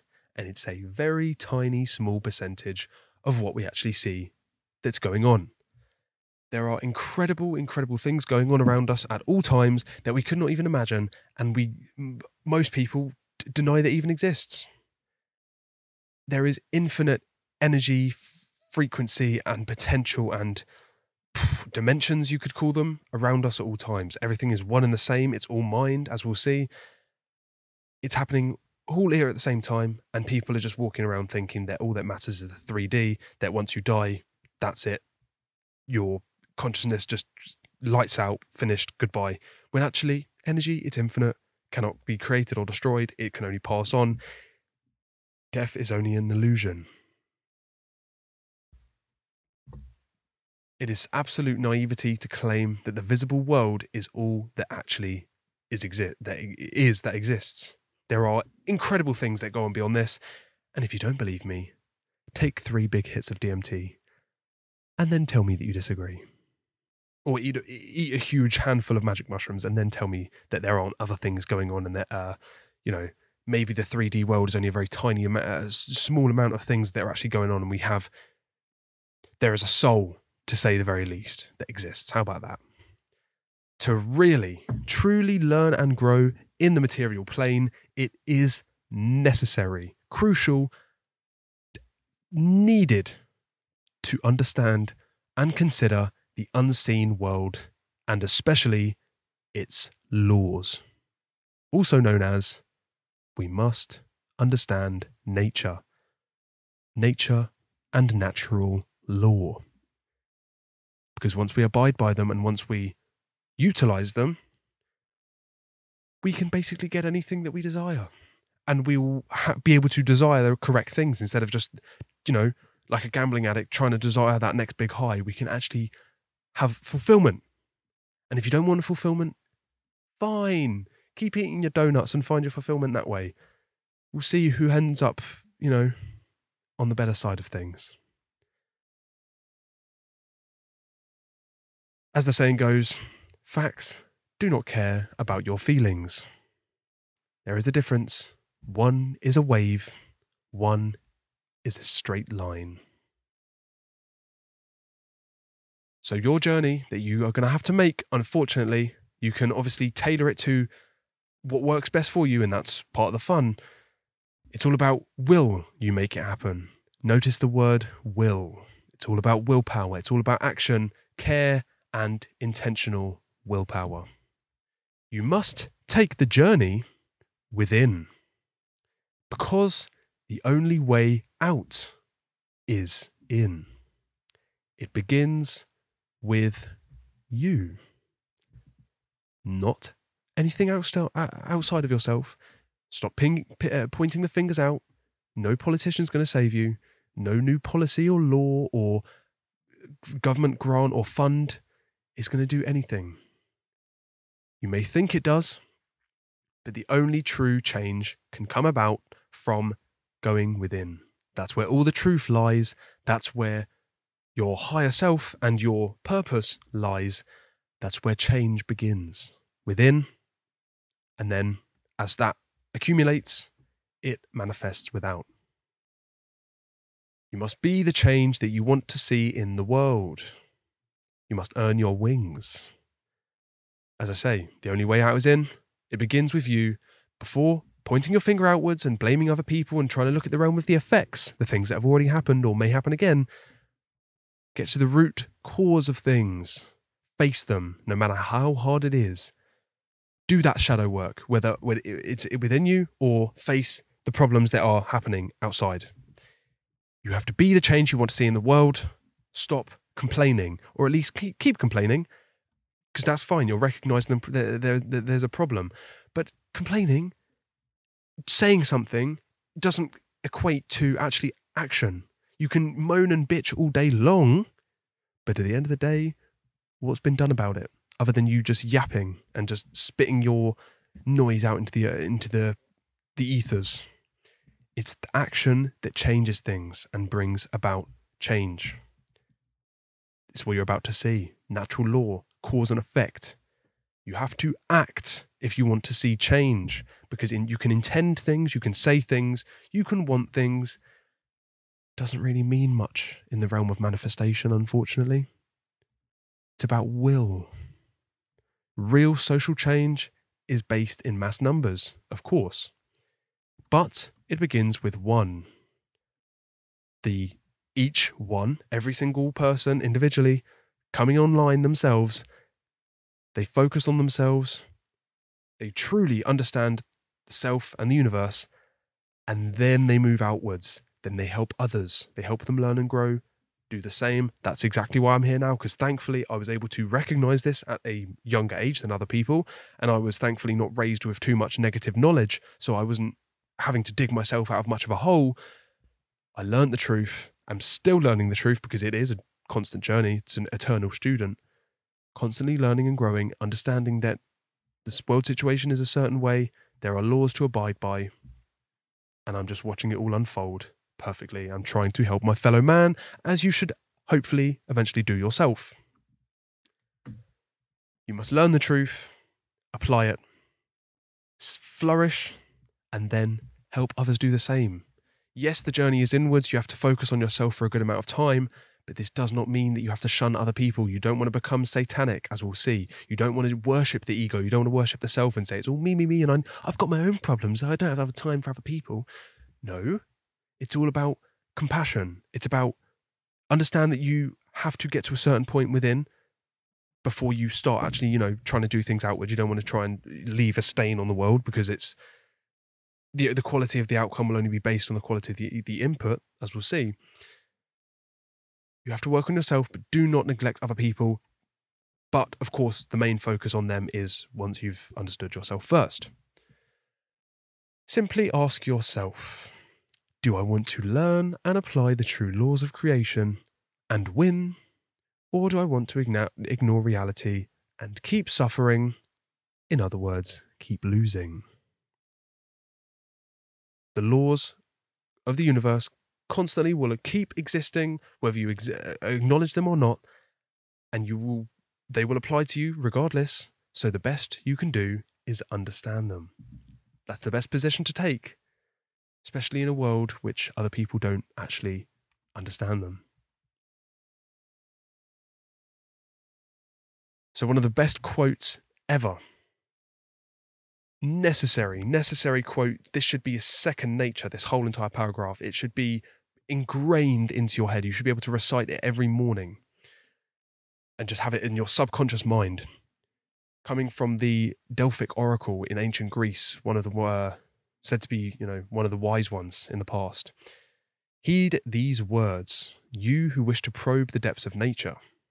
If you do not find within yourself that which you seek, neither will you find it outside. If you ignore the wonders of your own house, how do you expect to find other wonders? In you is hidden the treasure of treasures. Know thyself, and you will know the universe and the gods. Let me re-emphasize here. Know thyself, and you will know the universe and the gods. This is all you need to know, ultimately, folks. You must look within.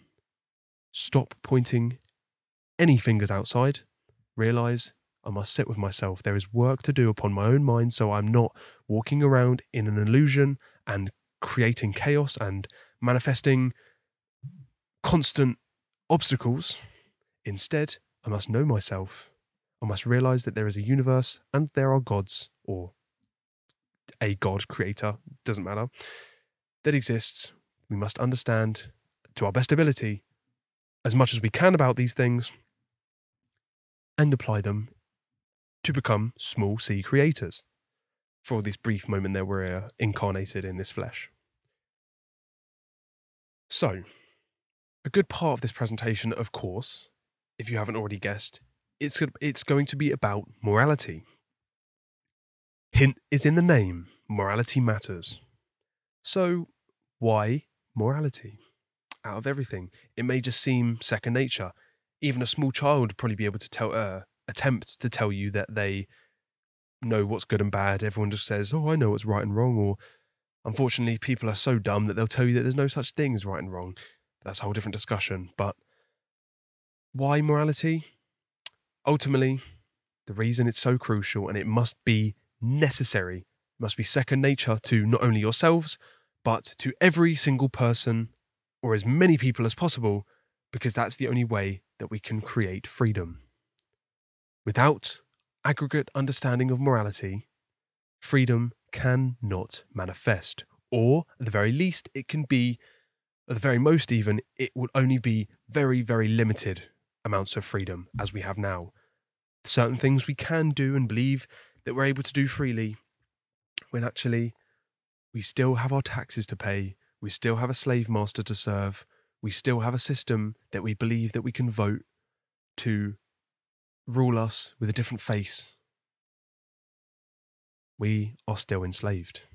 Freedom is impossible without morality.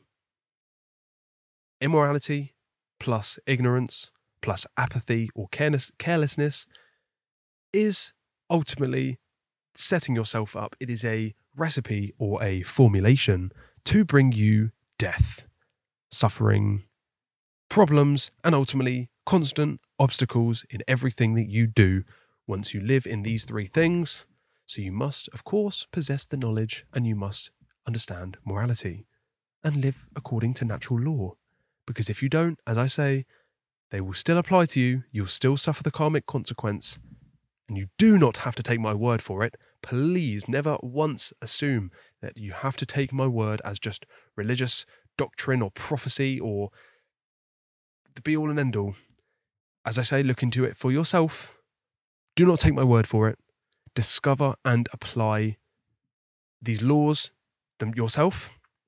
Use the trivium method, use the true scientific method. Look into source material, and you'll see that ignoring natural law, you can test this out yourself. You will be able to actually test, because this is a science. This is the science of natural law. Ultimately, you'll see that when you ignore the laws of nature, the true laws of nature, not the Darwinian laws of nature, as we'll see, when we ignore natural law, we only bring chaos and slavery and suffering and obstacles and problems and complications and harm, ultimately. Or, in fact, if we follow it, we only can bring about order, freedom, and, well, love, really. So see for yourself. Do not take my word for it. You will see. Test it yourself. That's why I'm so confident in telling you this, as if there's no even question about it. Of course, question everything, but you understand this works out so perfectly, and it's so testable, and it's so simple, ultimately, that it will make sense. So see for yourself. A life in harmony with nature is that of least resistance, maximum abundance, and ultimately the only form of universal protection that you can possess. And if you don't want to live in that sort of situation with those things working for your favor on your side, then I want to tell you. So if you truly want to bring abundance and actually truly manifest,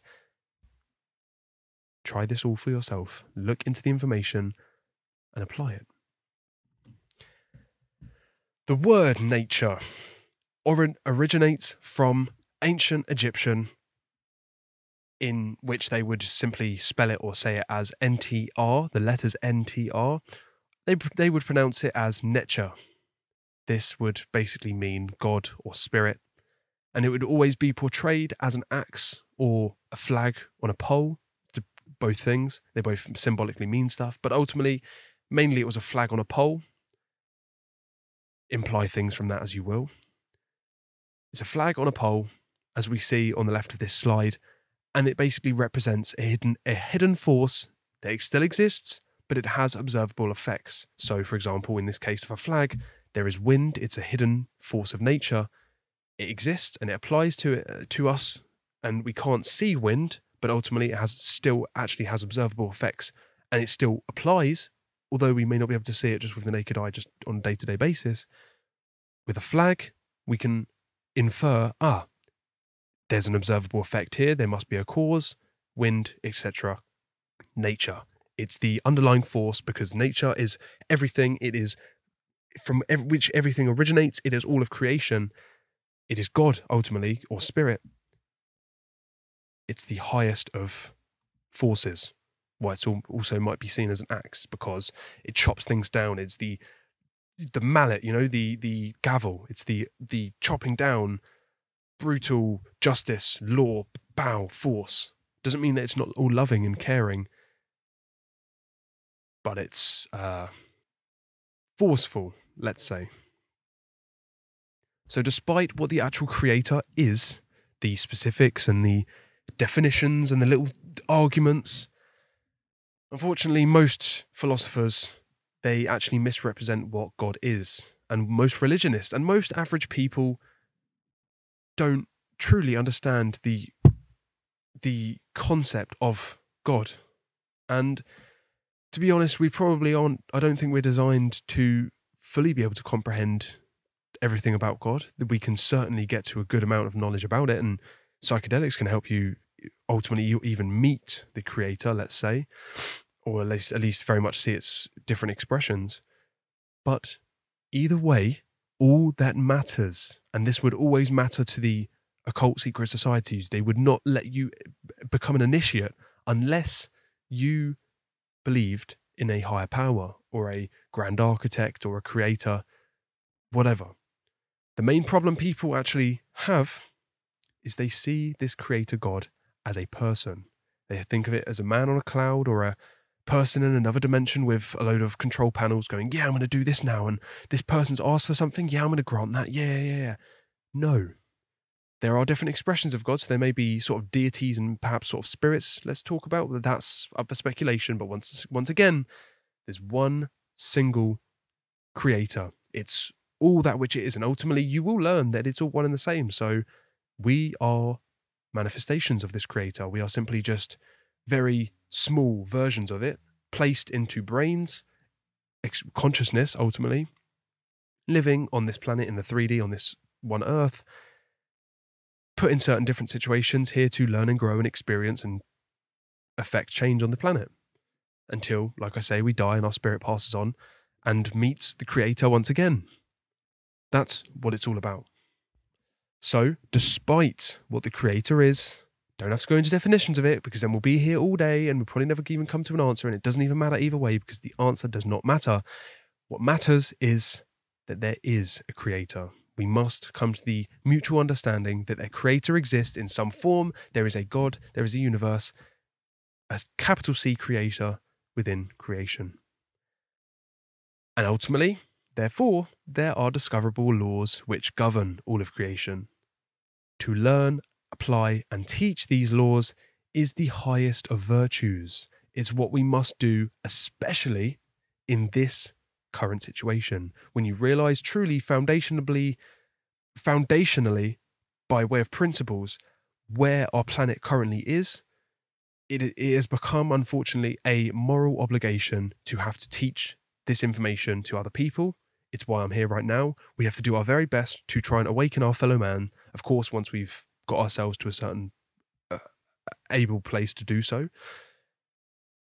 To teach it to others is one of the highest of virtues. It's true love, true care, ultimately trying to help another person, and it's turning the other cheek. It's as much as it's constantly trying to tell other people what's truly going on, and because this information is very unlikable and very controversial, people will slap it out of your hand and they'll shout at you and they'll laugh at you and criticize you, and you have to turn the other cheek, simply saying, okay, I'm going to pick this back up when you've just smacked it out of my hand. I'm going to give it right back to you, and keep doing so until you turn around, do a 180 spin and say, no more, leave me alone. And I say, okay, respect, have fun, enjoy your what you get, enjoy learning the hard way. Ultimately, that's what it's all about. It's the highest of virtues, and you will be rewarded accordingly. That may sound religious, but like I say, it's observable. Try it. Try living in love and trying applying natural law when we understand what it is. Try applying it for a few days, for a week, few weeks, whatever. Try fully, perfectly applying it, and then try completely disregarding it, doing everything the opposite, and just living a complete life of opposition to it and fear and confusion. Do it in whatever order you like. See what results come about, even from a short amount of time, let alone in the actual full lifetime karmic, consequence. When we die, ultimately, what comes about, perhaps in next lives. That's a whole different story. Harmony with natural law will bring freedom and order, whereas the opposition of it will only bring slavery and chaos. Unfortunately, this is the situation of humanity when it comes to morality and connection with the Creator. Not only is it like the original version of this image on slide 43 of the creation of Adam, not only in the original images is God basically perfectly pointing out and trying to reach out to him, whereas Adam's sort of a bit limp and just sort of, yeah, come on then, or whatever, a bit sort of half-assed. No. Now, we have flipped our hand around completely, and we have given the one finger, middle finger upwards to God is ultimately what we have done, especially in the aggregate of society, and it will only get worse, unfortunately. We just say, screw you, you don't exist, do one, I'm never going to meet you, I'm not at all encountering completely all of your creation and everything that has basically come from the creator of the universe. No, I'm not experiencing any of that. Go go sod off, you bloody wanker. That's basically what we're saying, okay? Disgusting. It is what the situation of humanity ultimately is, because just tell me now, regardless of where your mind is at, you really think a good outcome is going to come about from giving God the middle finger in the aggregate consciousness of humanity? We are bringing ourselves the chains. We deserve the chains. We get everything that we deserve. God isn't a sadist. God isn't just a random thing that just on a whim just goes, yeah, I'm going to do this. No. It works perfectly, unwaveringly, law, and we are giving it a middle finger. We are only bringing ourselves suffering until we wake up and realize that we are giving God the finger. One of the best quotes ever given, Bill Hicks, basically summarizes it in a comedy bit. Talking, the context is someone. Imagine if on your mainstream news show, instead of talking about, Ukraine, Russia, what's this new virus coming out, imagine if they said this. Channel 5 News coming in. Today, a young man on acid realized that all matter is merely energy condensed to a slow vibration. We are all one consciousness experiencing itself subjectively. There is no such thing as death. Life is only a dream, and we are an imagination. We are the imagination of ourselves. Here's John with the weather. It's simple as that. A few paragraphs, a few sentences could basically give you the rundown of what's going on in this entire world. And people are all too happy to laugh in your face, throw it back at you and say, never in a million years is it that way. What do you mean it's all energy? What do you mean death doesn't exist? No, I believe that when we die, it's just lights out and we're just here for, YOLO. We're one and done. We're here for a good time, not a long time. Just here to be happy, get money, get hoes. Good luck. Good luck, man. Have fun learning the hard way. That's your karma. That's your job. Have fun. I'm not going to force anything upon you. I'm just going to tell you that, hey, maybe you want to entertain the idea that there are more than, just 3D things going on. Maybe more than just what happens to the things between your legs. Maybe there's more things going on there. Maybe money is just a man-made thing that's unfortunately become necessary to do anything.